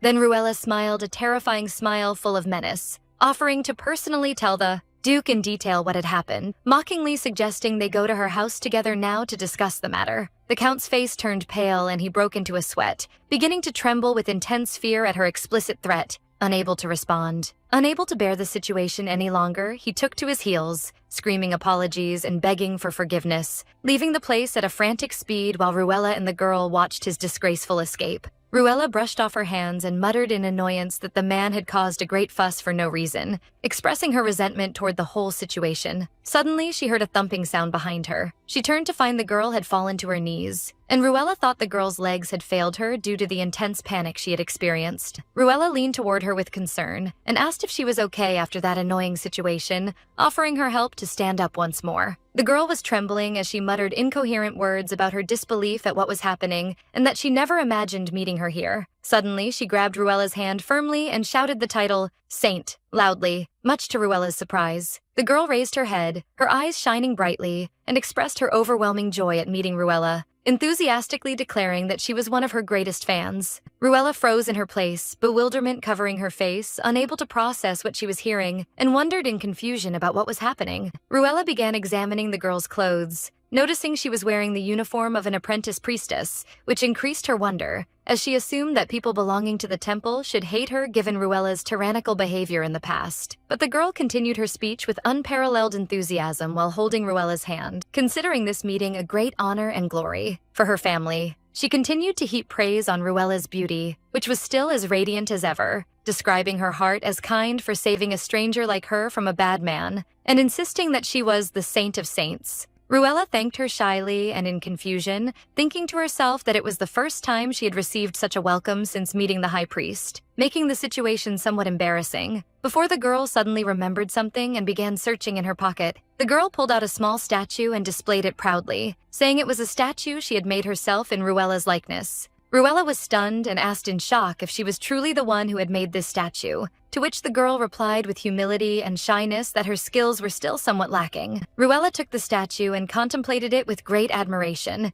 inwardly objecting to the girl's description of her skill as lacking. She saw that the design was sophisticated and the finishing touch was smooth and perfect, considering it a work of an incredible professional level. Ruella realized she had found her long-sought prize to carve the fountain, so she eagerly asked the girl for her name, and the girl answered with enthusiasm and happiness that her name was Hamel. Ruella surprised the apprentice priestess Hamel by approaching her, which drew a cry of surprise from Hamel, who did not expect this sudden move. With looks full of enthusiasm and confidence, Ruella offered Hamel to be her private sculptor. She realized in her heart that Hamel's talent was exactly what she needed to perfect the statue of the goddess Lucera for the fountain. Considering this meeting a stroke of good luck, Hamel was stunned by this unexpected offer, asking in shock if it was possible for her to become the saint's sculptor, which Ruella confirmed with enthusiasm and determination. Although Hamel described the offer as wonderful and expressed her desire to accept it, she seemed hesitant. She apologized to the saint, saying she couldn't do it, which left Ruella in complete confusion, wondering about the reason for this sudden refusal. Her confusion was interrupted by the voice of her driver, who approached her with concern, suggesting they leave soon. Only then did Ruella notice that her sitting with an apprentice priestess in the middle of the street had attracted the eyes of passers-by, who began to gather and whisper around them. Ruella realized then that the situation had become inappropriate, and inwardly blamed herself for being so dazzled by the quality of the statue that she had completely forgotten where they were. To resolve the situation, Ruella called to Hamel and invited her to accompany her to her palace so they could talk comfortably, explaining that she wanted to know more about her. Hamel met this with surprise and overwhelming joy, declaring her immediate agreement and readiness to follow her anywhere. As they were walking, Ruella thought that Hamel seemed to have a very friendly personality, but she marveled at her refusal of the job offer. She wondered if there was a hidden story behind this decision of hers. At the Duke's palace, Hamel seemed extremely nervous as she sipped tea with the saint, to the point that her hands did not stop trembling. She felt as if she were in a dream, so Ruella kindly asked her to calm down so she wouldn't spill the tea. Hamel asked Ruella to speak comfortably. Then Ruella asked her directly about the reason for her refusal to be her sculptor. She explained that she didn't blame her, but felt curious because she expected her to accept after she had expressed her admiration for her, and reassured her that there was no need to answer if the reason was embarrassing. After a short hesitation, Hamel decided to tell her the truth, considering the matter a bit embarrassing, but she would trust the saint. Hamel began her speech explaining that, as evident from her clothes, she was an apprentice priestess. But before that, she was a mage belonging to the magic tower. Surprise hit Ruella upon hearing this information, and she wondered in astonishment if she was truly a mage from the magic tower. Hamel's memory returned to her previous life as a talented mage with vast magical knowledge, where she loved conducting magical research in the tower. But life there wasn't perfect, as the mages were so obsessed with their research that they completely neglected themselves. They would spend days without sleep to finish their work. As a result of this neglect, the atmosphere in the tower was so filthy that the smell of mold wafted everywhere. In the end, Hamel could no longer bear that disgusting environment, so she decided to leave and escaped from the magic tower. A few months after her departure, Hamel found herself barely earning her daily bread by wandering through villages and doing strange and scattered odd jobs. Her money was running out quickly, making her feel anxious about her future. Hamel realized she could not continue this unstable life and that she must look for a steady job soon. As she was walking down a street, she noticed a large crowd of people and wondered about the reason for this gathering. She soon realized that the crowd was celebrating the passing of the new saint's procession, congratulating her, only to discover that the saint was none other than Ruella. Hamel thought, as she watched Saint Ruella's procession, that people were imploring her to light their way. She concluded that this was the new saint she had heard about. She was dazzled by her unparalleled beauty and felt a divine aura surrounding her. Unlike the mages she had left behind in the tower, an overwhelming desire grew in her heart to be by her side, so she made a fateful decision. Hamel declared in her heart that she would become a priestess, and all of this was for the sake of the saint. Thus, after falling in love with Ruella at first sight, Hamel headed to the temple and pleaded with them to accept her as a priestess. That's how she got a steady job as an apprentice priestess. She spent happy days practicing her new secret hobby, which was carving small statues, and felt pride every time she made a better statue than the previous one. But she overlooked an important fact. Art doesn't pay the bills. She soon found herself having spent all her money on sculpting materials, becoming more broke than before. As she was walking in confusion, wondering what she should do, and despite her unwillingness to give up the hobby of making statues of the saint, she spotted an advertisement on the wall promising to lend money. Her narrative was interrupted by Ruella's sudden voice shouting for her to stop, asking what had just happened, which sparked Hamel's wonder. Ruella was fuming when she saw that the interest rate in the advertisement was 150%, which was an exorbitant and illegal amount, and she anxiously asked Hamel if she had borrowed money from them. Hamel shamefully admitted that she couldn't resist for the sake of the statues, and that she had indeed borrowed money from them. Ruella felt sorrow and blamed Hamel for her foolishness. Hamel explained that she was in a state of daze at that time, but now she was tied to them after having already borrowed the money, and she couldn't even pay a small part of the interest. She added that if she stayed by the saint's side in this situation, it would harm her reputation. Ruella sighed and finally realized the reason for Hamel's refusal of her offer, and understood the situation perfectly. But she suddenly rose from her place with determined looks and declared that she couldn't simply give up on her. She repeated her offer once more, asking Hamel to inform her that she would be the sculptor of her fountain. With a confident smile, she promised her that in return she would get rid of that illegal loan company. Hamel was shocked and asked in bewilderment if she truly meant that she would pay off her debt. Ruella confirmed that she wouldn't just pay off the debt, but would wipe that moneylender off the map entirely. However, Hamel refused, saying she couldn't allow the saint to go through all this trouble for her sake. Ruella reassured her that this wasn't trouble but an investment, and that such an investment is necessary when hiring talent. Ruella wondered if Hamel agreed with her, pointing out that they were committing their crimes openly without being caught, and that reporting them must be useless, which Hamel confirmed, explaining that they had been investigated several times but to no avail. Ruella concluded that they were very careful to hide anything that might incriminate them, and that obtaining physical evidence would be wonderful. She asked Hamel to tell her everything she knew about that moneylender, from location and interior design to everything else. But Hamel apologized that she didn't know much because she only went there to borrow money. Suddenly, Hamel remembered something and said she saw a man coming out of there. The man was carrying something precious, and at first glance, it looked like a document envelope. Ruella's eyes sparkled, and she realized this was the thread she was looking for. She shouted that the place the man was heading toward must be the place where real evidence is gathered. Ruella grabbed Hamel and shook her enthusiastically, eagerly asking where that man had gone, making Hamel stammer from the sudden closeness. Hamel asked Ruella to step back a little, promising her to tell her everything. In another distant place where darkness shrouded a massive wooden building located deep in a desolate forest, a suspicious exchange was taking place in secret. One person handed over a document case to a masked man, wondering if these were the records for the current year, and emphasizing the need to tighten control over the documents to avoid sparking any unjustified investigations. The blonde-haired man replied, confirming with a wicked smile that he was well aware of that, boasting that he had never made a mistake in his work, asking his colleague to leave the whole matter in his hands. The other man laughed, interrupting him and acknowledging the truth of his words, then allowed him to enter the building. Meanwhile, from behind the nearby trees, Crown Prince Hildian and his assistant Heston were watching the scene disguised in dark cloaks. Heston whispered to his master, asking if he had heard the talk about the transaction ledger, and Hildian nodded his head, confirming he had heard it perfectly clearly. Heston smiled, considering that luck was on their side and that they would finally be able to throw these criminals behind bars in a short time. However, Hildian warned him against slackness, pointing out that if the matter were that easy, they would have been caught long ago while they watched the masked man preparing his horse. The Crown Prince stressed the need for extreme caution, reminding his assistant that the primary goal of their coming to this dangerous place was to find conclusive evidence beyond doubt in order to destroy this pawn shop, once and for all. The Crown Prince's memory went back a little to when he was in his office at the palace. Heston informed him that despite their success in cleaning the streets of the Bastion area to a large extent, there were still places that required firm intervention.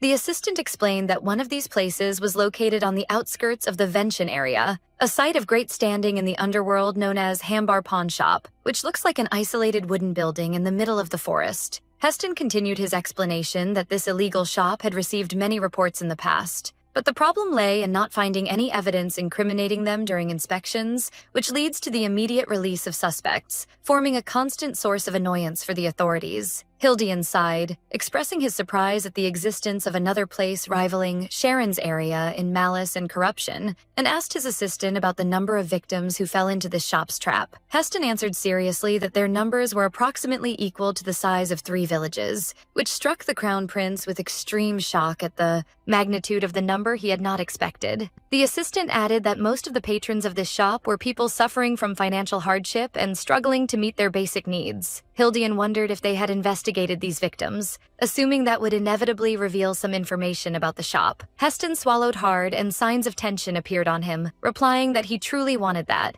but for an unknown and suspicious reason. Most of those victims had completely disappeared, which made Hildian jump from his place, shocked by the magnitude of the disaster. Heston confirmed that it was illogical for this huge number of people to disappear at once, concluding that the pawn shop was directly responsible for that, and that they didn't just collect money illegally, but were also taking people's lives. Hildian realized the seriousness of the situation, acknowledging that this case had exceeded the scope that could be left to ordinary knights, warning that the damage would become irreparable if it extended outside the imperial lands. In his heart, there was another motive driving Hildian. He remembered that the Vention area was the same place he recommended to Lady Ruella to build her fountain, and he felt extreme concern about the possibility of her coming to any harm because of these criminals, even if the shop was located on the outskirts of the area. Accordingly, the Crown Prince rose firmly and issued a definitive order to his assistant to prepare to move immediately toward the site, vowing that he would go himself to look for the decisive evidence that would enable them to trap these scoundrels. Returning to the present in the dark forest, Heston noticed the sound of a horse neighing, and informed the Crown Prince that the suspects had begun to move and leave. Hildian watched the 2 men,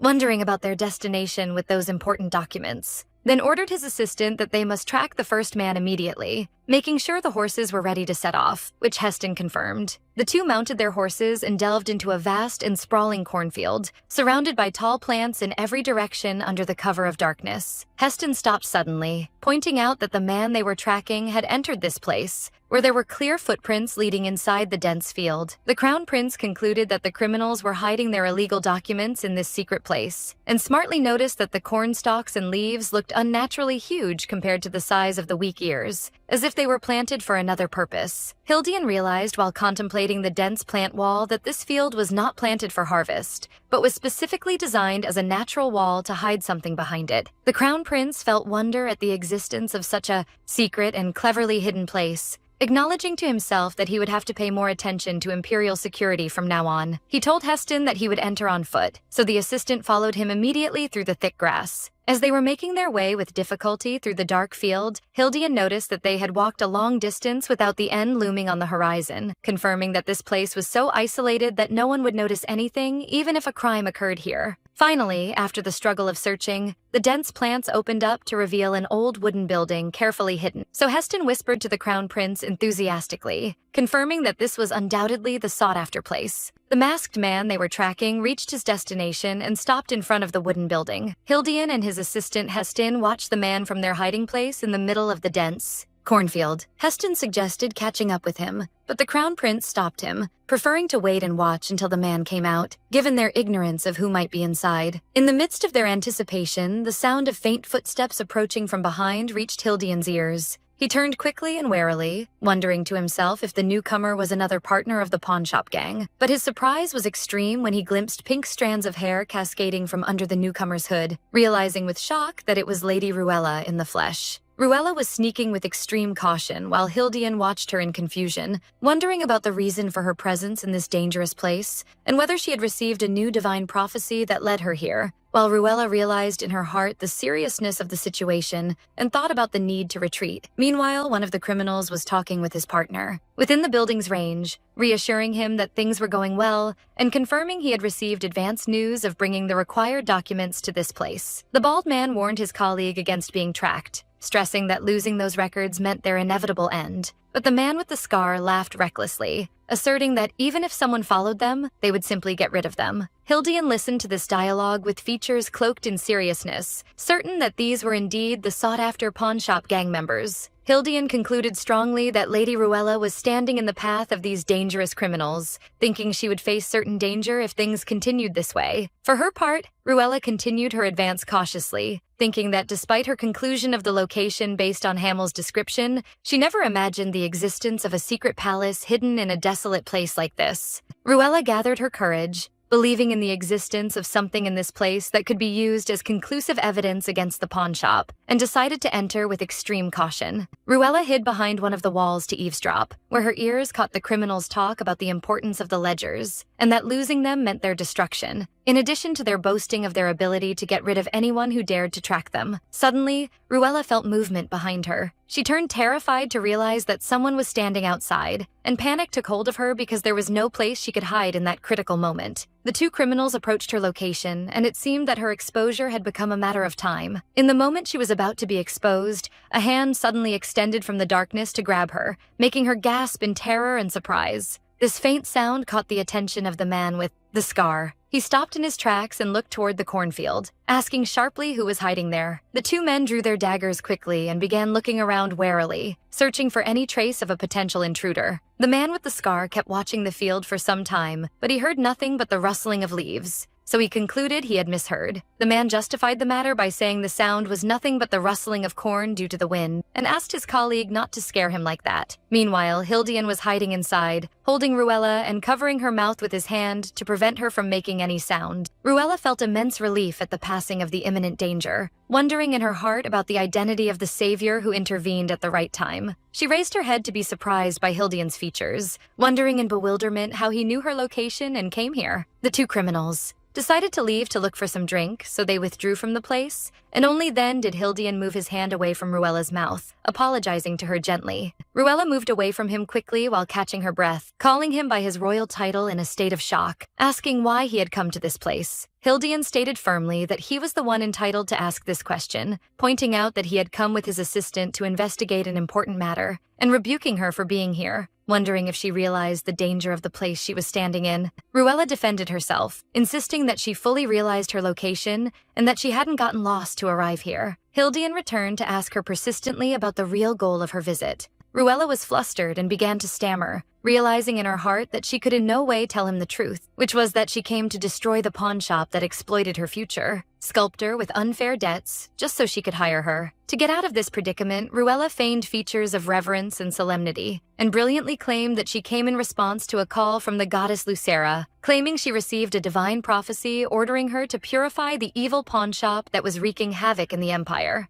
Hildian was surprised by her speech and muttered in shock, wondering about this purification matter, and marveling at her receiving another prophecy in this short time after the Bastion area incident, while Ruella continued playing the role of the obedient saint. Hildian lowered his gaze and felt a heavy burden, thinking that the succession of prophecies to the saint in this rapid manner indicates the extent of disturbance and instability the empire is suffering from, and considered this matter an embarrassment and a major shortcoming on his part as the crown prince. With all seriousness, Hildian pledged before her that he would give the empire more attention and care from now on. Ruella agreed with him hesitantly and in confusion, while she was breathing a sigh of relief in her heart for the success of her lie. despite her wonder at his quick belief in her and his extreme influence by her words. Heston told the Crown Prince that the two men had disappeared behind the cornfield. Hildian decided to stay in place to search for evidence, while he issued his order to his assistant to accompany the lady out and then catch up with them, which sparked Ruella's shock as she hadn't expected this decision. With a quick and sudden move, Ruella grabbed the Crown Prince's arm firmly, refusing to leave, which sparked his extreme surprise.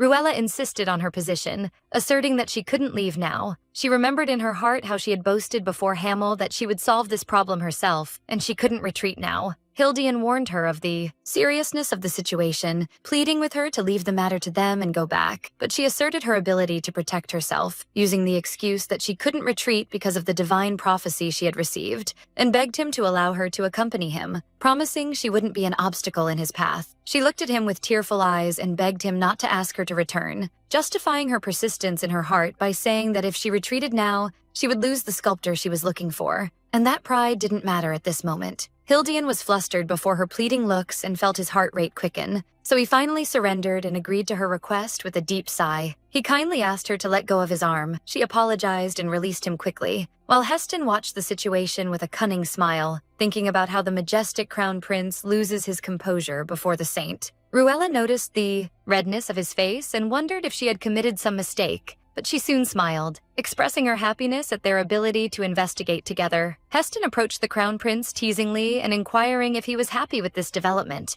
Hildian got angry and ordered him to be silent and hurry to move, trying to hide his shyness. Ruella and Hildian sneaked cautiously into the building and noticed that no one was inside, wondering in a whisper about the fate of the two guards who were outside a while ago. They entered the dark building quietly, and Hildian concluded that the criminals had not appointed many guards given the hidden location of the building deep in the forest. Hildian began looking around for the extra man they saw earlier, wondering where he might have gone. Ruella thought that their staying for a long time inside this secret palace would be fraught with danger if that man was still inside, and suggested they find the evidence incriminating the pawn shop and leave quickly before being discovered. They stood in front of one of the rooms, and Hildian suggested they begin searching it first. As soon as they entered, they found a huge amount of scattered documents, so they immediately realized that these were the illegal records they were looking for. Hildian leafed through some papers and discovered they were mixed with fake documents, stressing the need to take only conclusive evidence to ensure they were trapped. Ruella nodded her head in agreement and told him she would search the bookshelves. Ruella pulled out one of the ledgers and began reading it, to be shocked by the presence of imaginary interest rates reaching 65% and 70%, so she fumed at the greed of these scoundrels and their ugly exploitation of the general public. As she was turning the pages, something strange written next to the financial amounts caught her attention. A note was written referring to providing borrowers with extra blue pills, with instructions to take 1 pill daily, increasing to 2 pills in the following month. Ruella inquired of the Crown Prince about the nature of these blue pills, wondering if they were a type of medicine, and pointing out that this note was repeated in the files of everyone who renewed their contracts. Hildian approached to examine the ledger and admitted that he hadn't seen this type of medication before. Hildian concluded dangerously that this gang might be manufacturing and selling drugs illegally and forcing borrowers to take them to trap them in the trap of addiction. Hildian decided to take this ledger as additional evidence, considering that what they obtained was enough as proof, and suggested leaving immediately. But at that moment, they heard the sound of footsteps approaching, accompanied by a sigh of relief from someone complaining about his urgent need to use the restroom.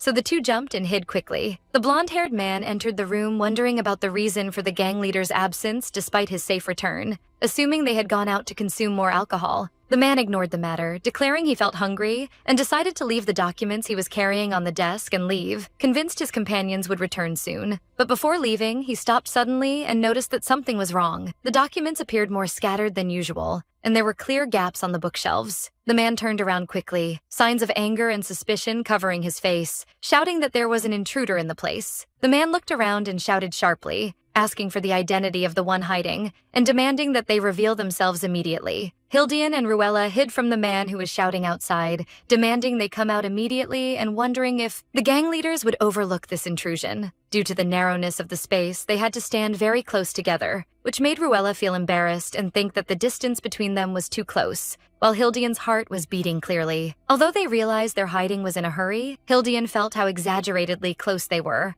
while Ruella feared he could hear her heartbeats from the intensity of the contact. Ruella tried to reassure herself that the current situation left them no other choice, but she couldn't ignore the feeling that the heartbeats she was hearing were increasing in strength and noise. She soon realized that this rapid pulse did not belong to her, but was coming from Hildian's heart, who appeared tense and red-faced. Ruella felt concerned about him, so she placed her hand on his chest, wondering in a whisper if he was suffering from oxygen deficiency due to his heart beating in this insane way. Hildian tried to deny that and confirmed to her that he was fine and that the matter wasn't as she thought, but a sudden move led to them getting closer, making him let out a faint moan from the intensity of the confusion. Hildian retreated quickly, apologizing with extreme shyness, so Ruella, in turn, initiated an apology, stressing that she was the one who rushed in her behavior. Hildian asked her with a suppressed smile to bear the situation a little until the man who was still searching for them in the vicinity left. So Ruella immediately agreed. In those moments, Ruella began to feel that her heart started beating strongly too, and she wondered in confusion mixed with shyness if she had been infected with tension from Hildian. Outside, the man decided to head to search in another room. He set off quickly and opened the door violently, inwardly condemning the recklessness of these people and their storming of the place without the slightest concern for their lives. The sound of the man's footsteps and his threat that he wouldn't show them mercy if they fell into his grip faded, to return complete calm to the room. The two peeked from their hiding place cautiously, and Hildian confirmed that the man had indeed left the room, so Ruella breathed a sigh of relief that they weren't exposed. Hildian approached cautiously to leave the place carefully before anyone noticed their absence, especially since they had gathered enough evidence and asked her to follow him, so she obeyed willingly. But before moving away, she was stopped by the sudden appearance of a warning system window, informing her of hearing a suspicious sound behind the cupboard and giving her the choice between checking the matter or ignoring it. Ruella stopped the Crown Prince and asked him to wait for a moment. He turned, wondering about the reason. Ruella approached the wooden cupboard with curiosity and told him she believed there was a sound coming from behind it. She explained that she felt a light air current, which indicates the existence of an empty space, and noticed the existence of a gap behind the cupboard, confirming her suspicions. Hildian stepped forward firmly, showing his readiness to check the matter himself. With force, Hildian pushed the heavy cupboard aside, while Ruella was anticipating what would appear behind it. Behind the cupboard, a secret and dark stone passage was revealed, which sparked their surprise. Hildian expressed his wonder at the gang building such a suspicious secret passage in this way, and they stood together contemplating the mysterious entrance. Ruella concluded that this passage was not known to everyone, and the proof was that the man who was searching for them did not check it. She admitted in her heart that the credit for discovering it belongs entirely to the system window. Hildian deduced from that the gang was hiding something of paramount importance below, far from the eyes of its regular members. He asked her if she wanted to discover what this cellar was hiding, so Ruella enthusiastically agreed. They began descending cautiously through long and dark stone steps. Ruella noticed that the passage extended deep underground more than she expected, wondering about its end. She wondered in concern about the nature of the secret they were hiding with all this care, praying it wouldn't be something very bad. When they reached the end of the stairs, her eyes widened in shock at the sight of iron cells in a dark and gloomy place. Wondering in fear if this place was a prison, suddenly a red system window appeared before her, accompanied by a sharp alarm sound. The window carried an urgent danger message warning of the gathering of insects and ordering her of the need to eliminate them, leaving Ruella in a state of confusion and concern about the real meaning of this terrifying warning. Despite the warning that appeared before her of the gathering of insects, calm prevailed in the place. But suddenly, a strange hand extended from the middle of the darkness toward her. Ruella noticed the hand that almost reached her, so she froze in her place. In that critical moment, Hildian shouted, calling her. With a quick move, Hildian lunged at her and pulled her away to protect her from the hand that pierced the bars. Ruella screamed in panic from the horror of the surprise. After she grasped what happened, she wondered in bewilderment about what that thing was, to realize with fear that it was a human person. When they raised their gazes, they were surprised by the presence of a group of people held behind iron bars, moaning and extending their hands toward them. She realized the matter wasn't limited to just one person. Hildian drew his sword quickly and stood before her to protect her, warning her that the bars were about to collapse, and asked her to retreat to the back so he could deal with the situation. Ruella felt some reassurance by his presence, convinced that his power was enough to topple them all without being harmed. But suddenly, A new alarm bell rang in her head. Successive red warning windows appeared surrounding her from every side, announcing intensely and critically the gathering of insects in large numbers. The warnings explained that these insects are attracted toward the energy of the evil god Ahotep, warning that if large numbers of them reached Hildian, he would lose control of himself and enter a state of rage and madness. The window demanded Ruella of the need to eliminate those insects immediately to prevent this disaster. While Hildian stood alert in front of the cell, Ruella realized then that the divine prophecy meant the real danger lies in these insects, and she wondered in terror about the reason for their presence in abundance in this cellar. Meanwhile, the bars began to twist and make sounds warning of their breaking. Hildian asked Ruella to hurry out and leave the matter to him to deal with them. But Ruella strongly refused and shouted, demanding him to leave first, which struck him with shock and extreme wonder. Ruella justified her persistence in her heart by saying that the insects touching him would lead him to rage, which would cause an unpraiseworthy disaster. She claimed loudly that she had just listened to the voice of the goddess, and that this matter was her duty and not his business. Hildian opposed her speech, considering that the intervention of the divine voice in this situation means the danger is greater than it seems, which gives him a greater motive to stay and help her. Ruella completely lost her temper, asserting to him that his staying would only lead to increasing things for the worse and the aggravation of the crisis. Before they finished their argument, a massive crashing sound was heard, and the two were surprised by the collapse of the iron door of the cell. The detained men rushed like madmen toward the outside after the bars were finally broken. In that moment of panic, Ruella shouted, asking the Crown Prince to retreat to the back. Despite Ruella's feigning of courage and control of the situation, she acknowledged in her heart the difficulty of the predicament, realizing she possessed the ability to repel small insects only. But she had never before dealt with this huge and terrifying number of infected people surrounded by the dark insect energy, who began to attack them brutally.